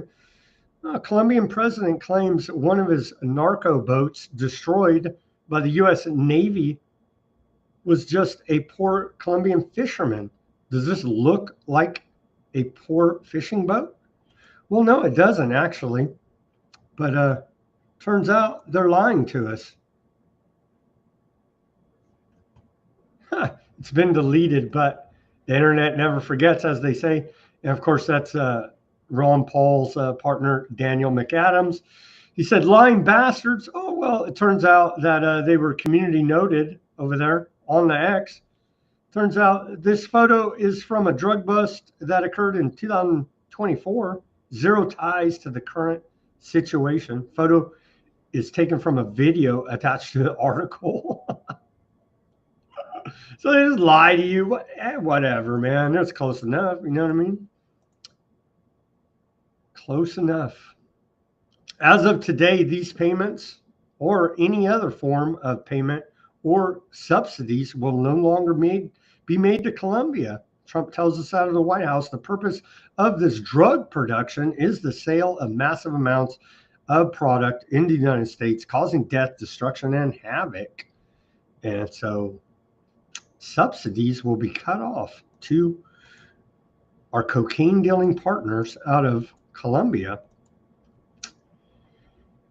And so it turns out that tensions have escalated between the United States and Colombia following statements and actions by Trump regarding drug trafficking in the region. Trump vowed to end Colombian drug production, which Colombian officials interpreted as a threat of invasion, prompting strong condemnation from Bogota. This came amid U.S. military strikes on boats off of Venezuela's coast, which Trump claimed were carrying fentanyl to the United States as part of narco terrorism linked to Venezuelan President Nicolas Maduro and gangs like Tren de Agua. However, officials, locals, and experts contradict these claims, stating the targeted routes primarily transport cocaine and marijuana to Europe and Africa, not fentanyl to the United States. Who cares? Trust in Trump. Trust in Trump. And so they've already been caught lying. Who freaking cares? You know what I mean? So yeah, the United States CIA, Western intelligence has a long history of overthrowing governments in South America, but they're all bad. But we put them in there in the first place. It doesn't matter, you see. Trump confirmed CIA operations. They're in Venezuela, marking an unprecedented level of transparency in U.S. interventionism. They're mainlining it now, setting the precedent that we will indeed go and overthrow your country and literally laugh in your face and call you a terrorist. Recent military actions in the Caribbean. Since September 2nd, the United States has conducted 6 extrajudicial operations against alleged drug boats and a submarine, resulting in at least 27 deaths and 2 detentions with hints of an impending ground invasion. Historical U.S. interventions in the 20th century saw extensive U.S. meddling in Latin America, including coups, invasions, and assassinations driven by the Panama Canal, economic, U.S. fruit company in Guatemala, amongst other examples, and anti-communist motives during the Cold War, Monroe Doctrine, and Roosevelt corollary. These policies justified U.S. dominance in the Western Hemisphere, treating Latin America as its backyard and enabling military force to subsidize countries or enforce financial obligations. Key Cold War examples include interventions in the 1954 coup in Guatemala, the 1964-65 coup and occupation of the Dominican Republic, the 1973 coup against Chile, and the 1983 invasion of Grenada to end a Marxist government. Operation Condor, a U.S.-backed campaign in the 70s and 80s coordinating repression against South American dictators involving torture, murders, and disappearances in countries like Argentina, Chile, Brazil, and Uruguay. School of Americas, this U.S. institutional training of over 45,000 Latin American officers in dirty war tactics until 1980, supporting death squads and atrocities in civil wars like those in Guatemala and El Salvador. Panamanian intervention. In 1989, the U.S. deployed 24,000 troops to ouster former CIA asset and informant Manuel Noriega, using drug trafficking ties as justification, echoing ongoing anti-drug rhetoric in current Venezuelan operations. And so don't you see here? We set up the terrorists to take them down later and then claim to be heroes. It's part of the racketeering operation known as your U.S. federal government don't support terrorism. Regional fears today, countries like Mexico and Colombia, home to U.S. designated terrorist cartels, are monitoring U.S. actions with concern, fearing escalation, though analysts note economic interdependency may detour broader interventions. So tiring. Okay, where are we at now?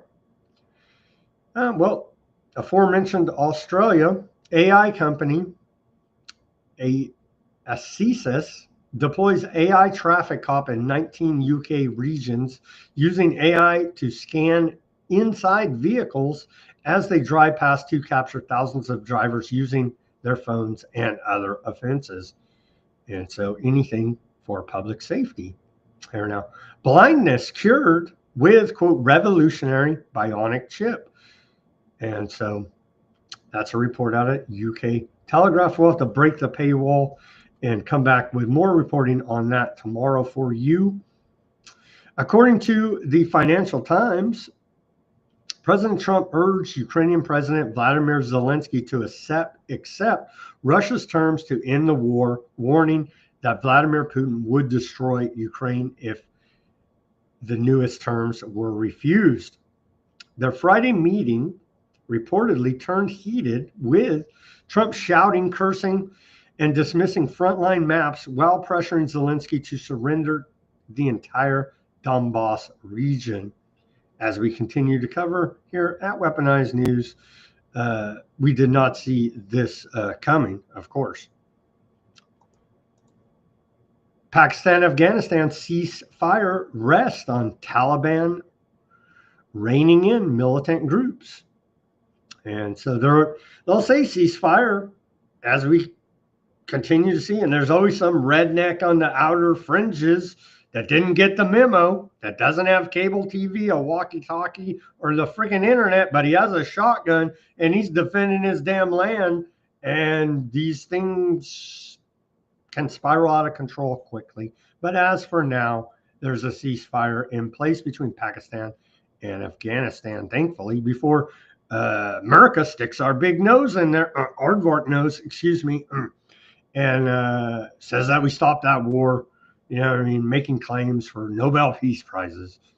New wave of sectarian killings in central Syria. 8 Alawites killed in the last 3 days there. But hey, the former Al-Qaeda and ISIS leader in Syria is now a fine, upstanding young man, according to all international reports and President Trump. Old Khomeini out of Iran. He dismisses claims that the United States claims by Trump that the United States has obliterated Iran's nuclear program. Says that is simply not the case. Iran's supreme leader, Ayatollah Ali Khamenei, has dismissed U.S. President Trump's recent claims that the United States and Aardvark land have destroyed Iran's nuclear capabilities. During a meeting on Monday, Khomeini referred to Trump's assertions as a delusion, emphasizing that Iran's nuclear industry remains intact and operational. They're all working together behind the scenes at the top levels.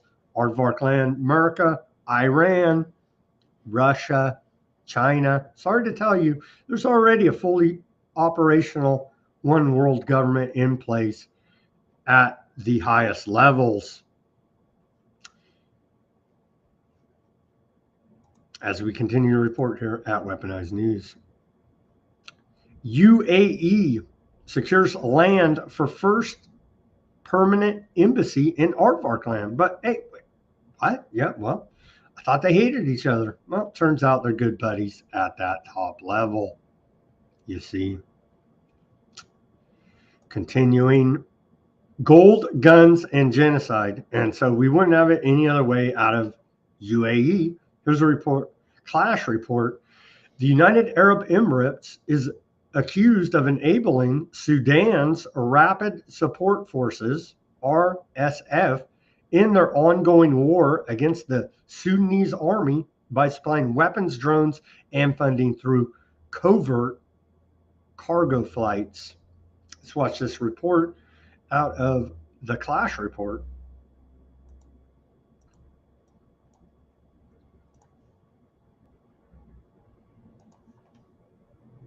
Blood, gold, and the UAE's war. El Fasher under siege, the heart of the war. El Fasher, North Darfur, a city of 400,000 civilians trapped for 18 months under RSF blockade. No food, no medicine, no way out. Drones circle overhead, aid convoys are bombed, and children survive on animal feed. Hospitals have collapsed. Disease spreads through the camps. The world calls it famine. but its deliberate starvation. The UAE could end Sudan's war, but it won't. The architect behind the siege. Evidence shows the rapid support forces survive only through the lifeline built in Abu Dhabi. UN investigators documented a heavy rotation of cargo flights from UAE airfields to Chad and Darfur. Aircraft disappearing from radar, manifests falsified, Red Crescent logos masking crates of weapons and drones. When the United Nations tried to condemn the El Fasher siege, the UAE blocked the resolution, shielding the very forced starving civilians. Each plane that lands in Darfur keeps the siege alive. The UAE could end Sudan's war, but it won't. The genocide on the ground. Independent inquiries confirm RSF forces systematically target non-Arab tribes. Masalit, Zaghawa, Berti. In 2023, up to 15,000 people were massacred in El Geneina. In 2025, another 1,500 were slaughtered at Sudan's largest displacement camp. Survivors recount commanders ordering fighters to wipe out all the Zaghawa. Entire villages burned. Civilians executed at checkpoints. Women and children buried in mass graves. This is not war, it's genocide. Financed by foreign gold and protected by silence. The UAE could end Sudan's war, but it won't. There you go. It goes on. It's bad, man. It's bad. But hey, UAE, what the hell? They're the good guys, right? Yep. It's real bad. And again, we could say we did not see this coming. German author and ex-MP Jürgen Togenhofer was arrested in Munich after tweeting that Aardvark PM Bibi, our Lord and Savior here in America, was doing to Palestinians what Nazis did to Aardvarks. You don't say. Well, he was arrested for that sentiment there in Germany, who's no longer Nazi? Oh, maybe they are. In her post-hominous memoir, Nobody's Girl, Jeffrey Epstein survivor, Virginia Guffrey, recounts being brutally beaten and raped by a well-known prime minister.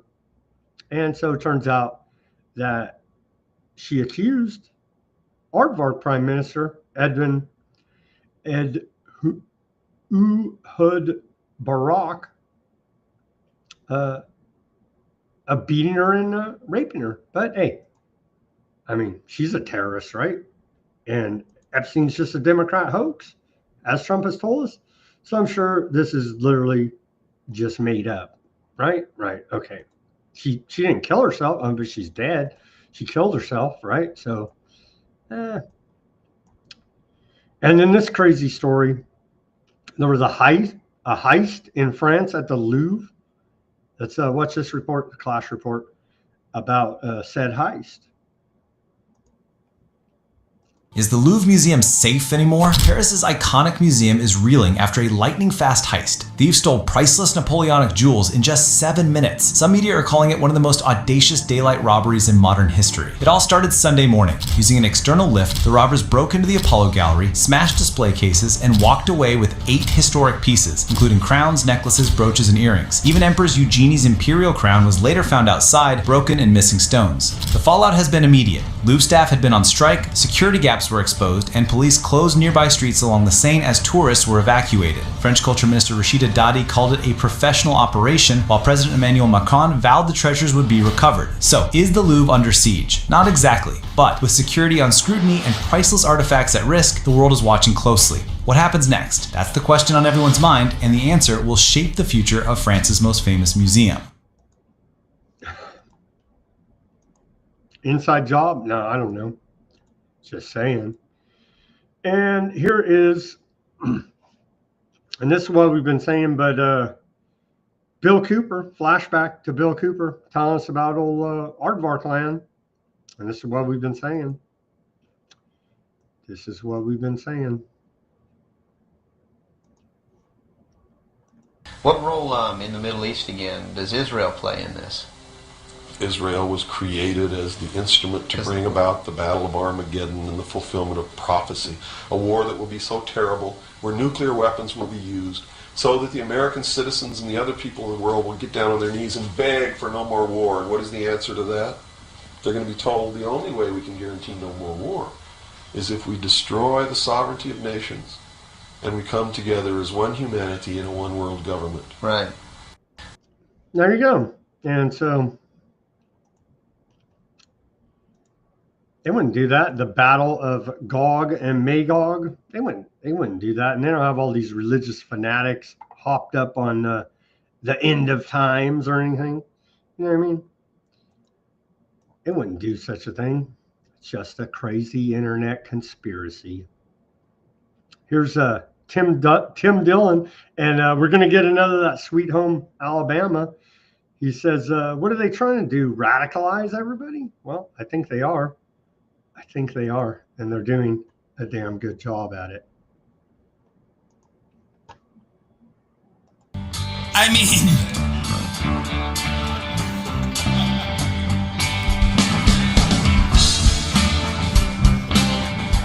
this is hard to not get radicalized seeing this. I mean,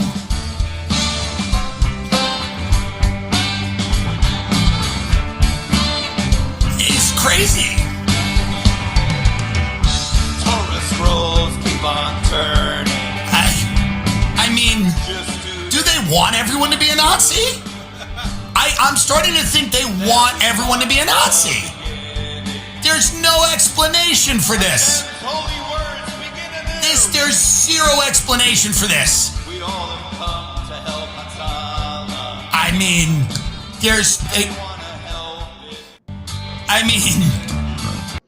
And of course, Leonard Skinner's plane crashed on this day, tying it all together for you.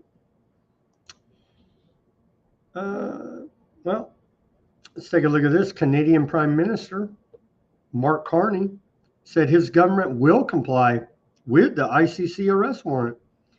And so we're going to have to sanction him and anybody else in Canada that wants to enforce the ICC international arrest warrant against our shadow President Bibi.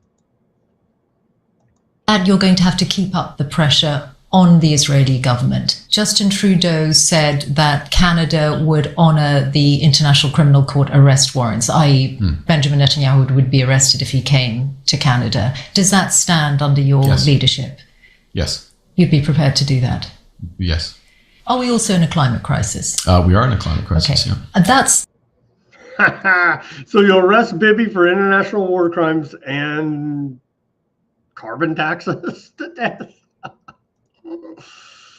Trump claims Gaza ceasefire in full effect, says violations will be handled toughly. Well, what's he going to do with his partner Bibi here? Gaza government reports 80 aardvark violations since ceasefire. Only 80? The government media office in Gaza says aardvark land has carried out 80 violations since the announcement of the so-called ceasefire. I don't mean to laugh and make light of it. They're killing people, but it's just so ridiculous. And didn't we say here that this is exactly, you don't trust the sneaky aardvarks because they're lying criminal scum?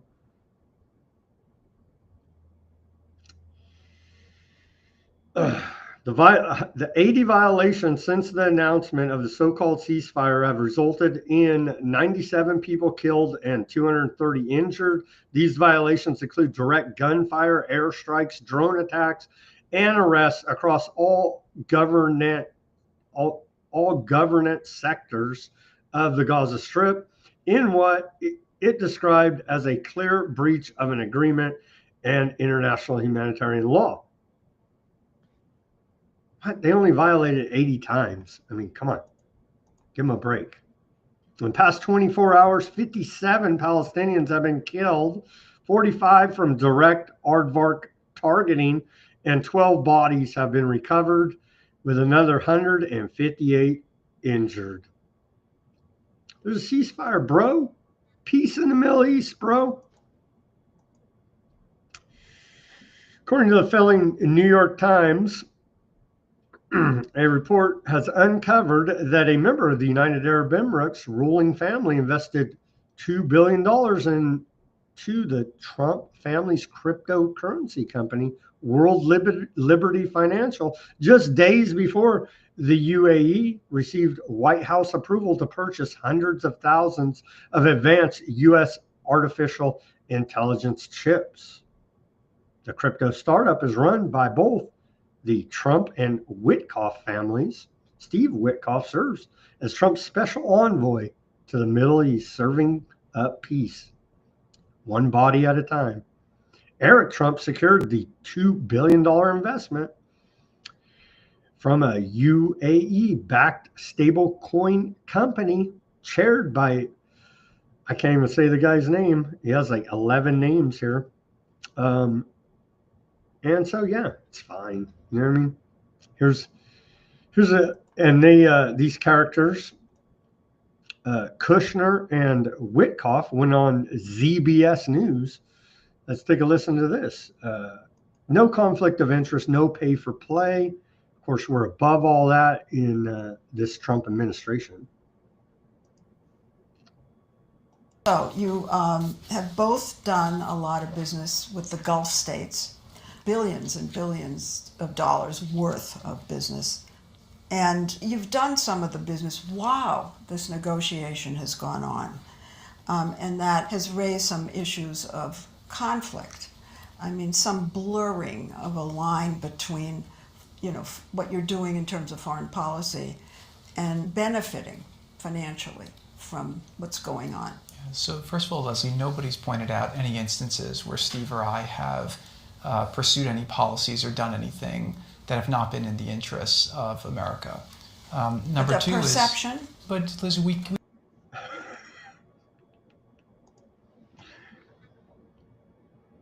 $2 billion invest. Who cares? You know what I mean? It's peace in the Middle East, right? More from that interview.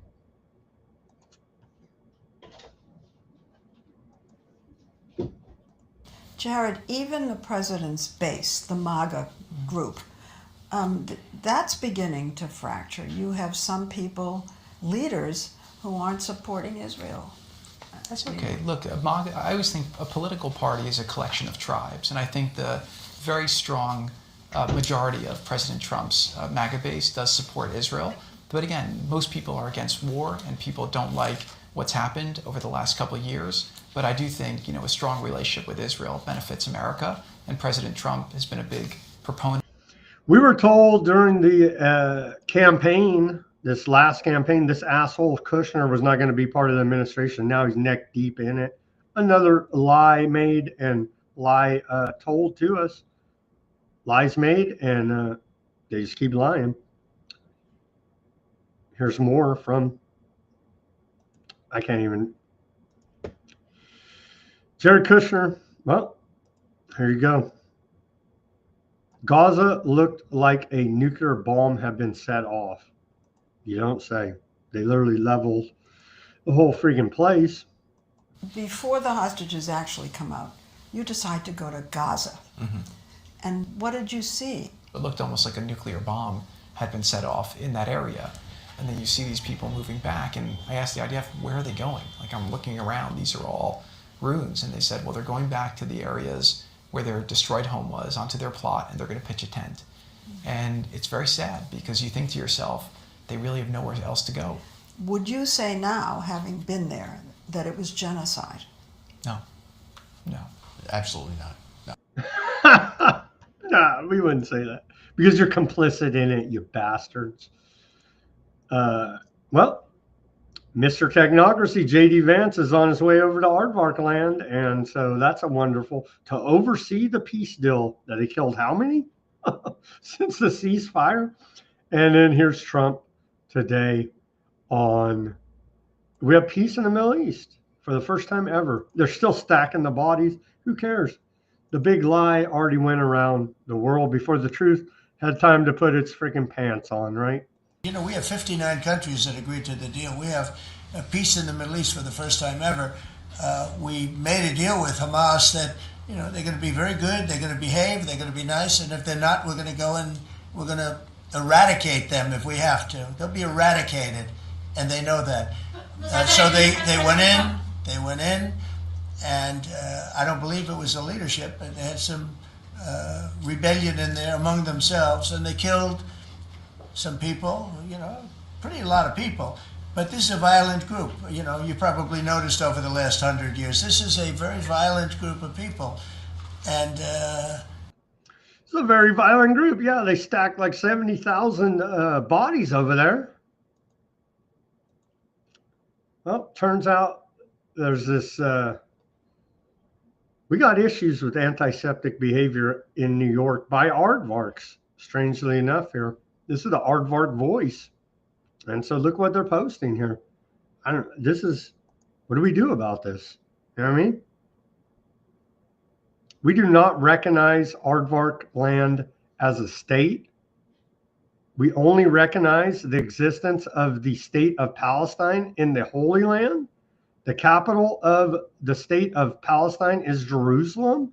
Jerusalem has never belonged to the Zionist state. The lands of the state of Palestine have been occupied by perverse, irreligious Zionists for 77 years. Zionism and aardvark land, just like the Nazis and Hitler's Germany, will one day disappear. That's coming from aardvark voices for you bigots in the audience, you see.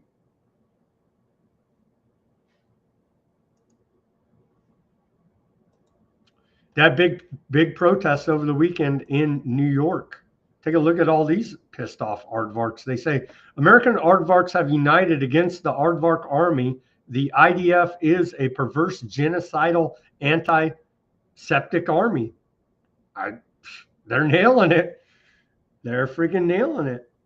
So what do we do with all these guys? You know what I mean? They need to be dealt with for their antiseptic behavior.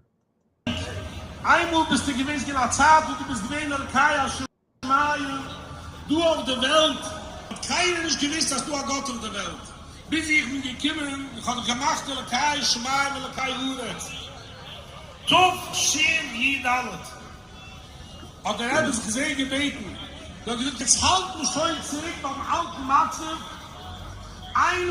So there's quite a few antiseptic aardvarks. They're rallied over the weekend in New York. Now, what we're going to do with these characters. Let's see. Here's another video from their rally, and look at their signs. You know what I mean? These are your terrorists.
So there you go. Clear antiseptic behavior out of New York aardvarks. It's just not to be accepted. And then, of course, the thumbnail for today's show there. We would rather die as aardvarks than live as Zionist soldiers. You don't say there. Zionism is never aardvarkism. There is no Zionism in aardvarkism. Aardvarkism never allows for Zionism. Zionism was invented 100 years ago, and its purpose was to destroy the aardvark religion and impose the Zionist faith as its religion. Sounds like a bunch of terrorists talk to me. Let's hear from this rabbi now, Aaron Jacobowitz. looking very Palestinian to me. Here, just like Chuck Schumer. We condemn the Israeli army and all their actions. We cannot serve in an army. Serving in the Israeli immoral army is the worst transgression of the worst three sins, which is idolatry, and bloodshed. We cannot and will not ever serve and combine with the Israeli army. We take the opportunity to proclaim that the state of Israel in no way, nor not, cannot, will not represent total true Jews. Judaism and Zionism are diametrically opposed one to each other. Oh no, they can never be united. Yeah, clearly antiseptic there out of New York. So Bibi has dropped 100 and whatever, 50, 60, 70, 80 tons of explosives there yesterday on Gaza. The Zionist occupation maintains a consistent policy of violating the ceasefire agreement. This is from Hamas spokesman Hazem Qassem. I don't know why he's saying that. They're just stacking bodies still. The movement has adhered to every detail of the ceasefire in Gaza, particularly the first phase, by handing over all living captives at once. We are working daily to complete the handover of all bodies of Aardvark captives, despite major challenges caused by widespread destruction. Dig them out from underneath that rubble, you damn terrorists.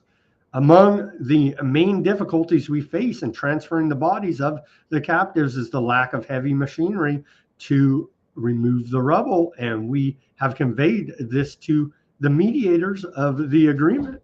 Well, you would turn that into a damn terror fighting tool if we gave you some kind of backhoe or something to dig out the bodies from the rubble.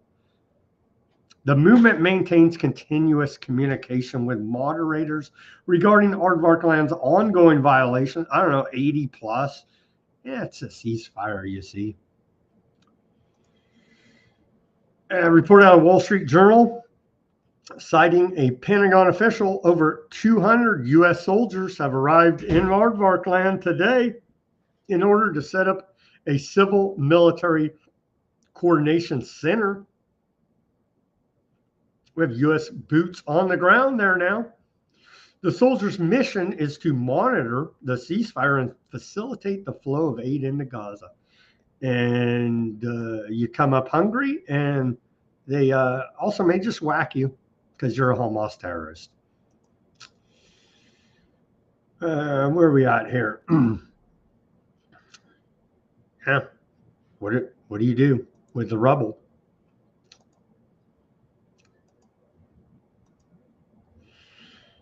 Yeah, well, there's a little situation there, according to Trump, with Hamas. Again, Hamas created by Western intelligence, Aardvark Land.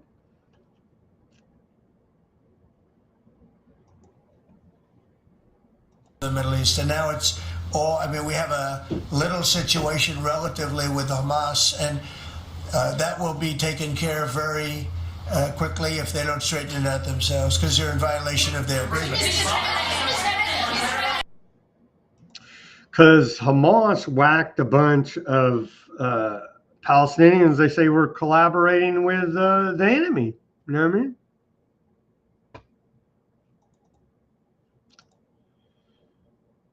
Do you feel Aardvark Land was justified in striking when it did? Striking where? Well, in Gaza today.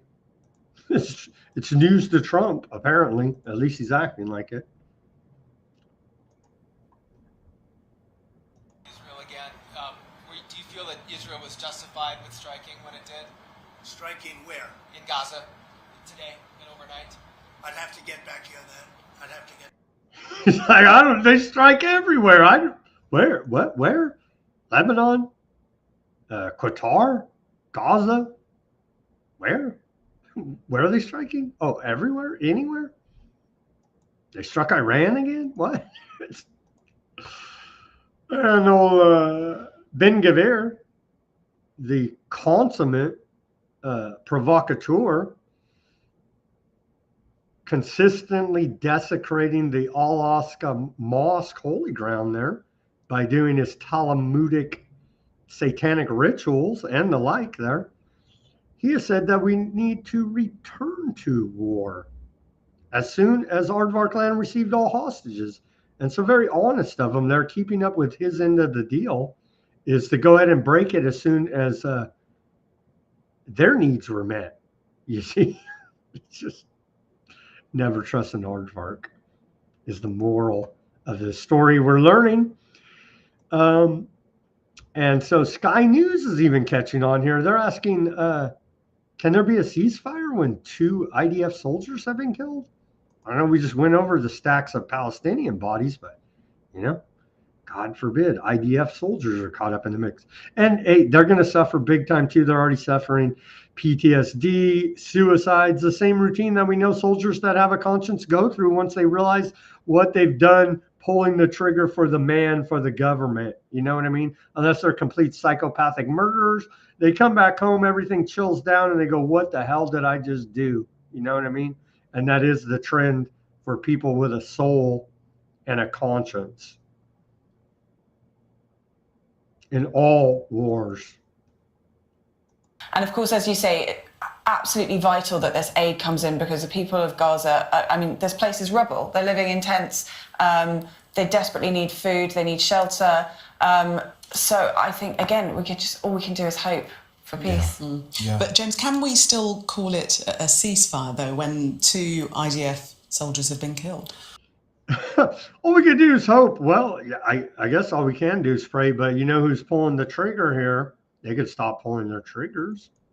Yeah, that's a bit much to ask, right? Netanyahu orders, quote, firm action after Hamas attack on IDF troops in Rafah. Terror group denies responsibility. So here we go again, the finger pointing.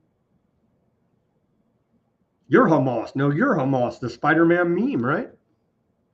And so would aardvarks, they have this thing called Hannibal Doctrine.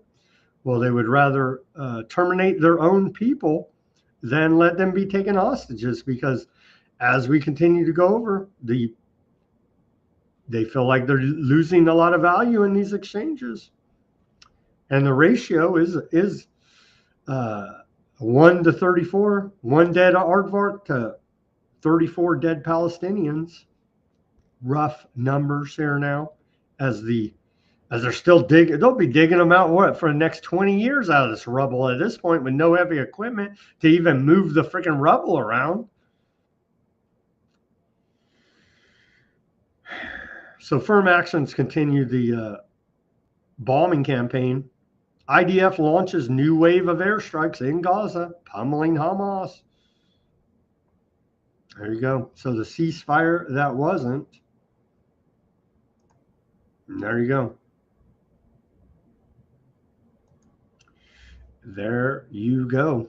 And that's all we have on this Monday edition of Weaponized News. Thank you, everyone, for joining us. Let's go over to the comments here now. Let's go to the Odysee channel. Oh. Who do we got on Odysee today? And again, happy government shutdown, day 20. And of course, it doesn't seem to want to load. Let's see. Well, shout out to the Bitchute audience. Thank you for tuning in there. And now it's loaded for me on the Odysee. And who do we have over there? Highland, Fat Bob, John, Gurr, not in the comments, but a usual listener. Shout out to Gurr. Hopefully you can circle back around and catch us. Are the planes dropping because of DEI hires in the factory, or pilots having heart attacks at the controls from the Miracle? Good question. Could be a combination of both, from John over there on the. I think we know it. We can, and it's by design, right? We can never zero in.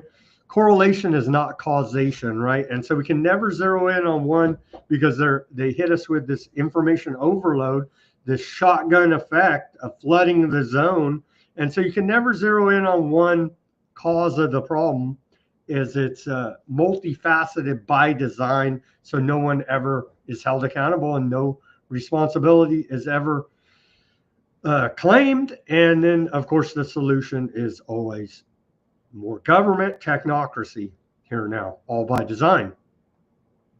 Let's see here. What do we got?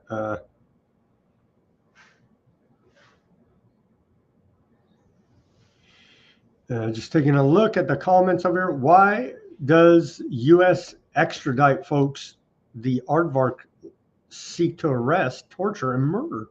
Aardvark land does not extradite aardvark child abusers to the United States. Those politicians working for the world government oligarchs require capital punishment. Indeed, they do. No one's above the law. They continually tell us there. But seems that many are above the law here now. Any excuse will do for aardvark murder frenzy. Indeed. Indeed. Thank you guys for tuning in and commenting, keeping that comment section lively on the Odysee. The Bitchute, again, thank you for tuning in there. The X, the Kick, the Facebook, Twitch, and YouTube. And sadly, we were not able to integrate the, and it seems way down today on the Rumble for some reason there. Let me reload it and see if we had any more chat going on. The chat on the Rumble seems to have fallen off there. But if you guys tune in later, thank you. And thank you for tuning in to Weaponized News on the Rumble channel. Had a lot of glitches with it lately. But however you may be viewing live or on-demand replay here, thank you for tuning in on this government shutdown, day 20. And yeah, they're rolling out police state. They're rolling out extrajudicial assassinations, potential regime change, martial law in an America city near you, all to fight the drugs that the government shipped in, i.e. the government is a racketeering operation. And they're still bombing the hell out of Gaza, as predicted here. At Weaponized News, it wasn't hard to predict because you can't trust sneaky aardvarks. And with that, we're going to sign off on this Monday edition of Weaponized News. As always, everybody do your own research, peace, love, and freedom. Speak out and take action. Have a great rest of your Monday evening, and we'll be back here on Tuesday.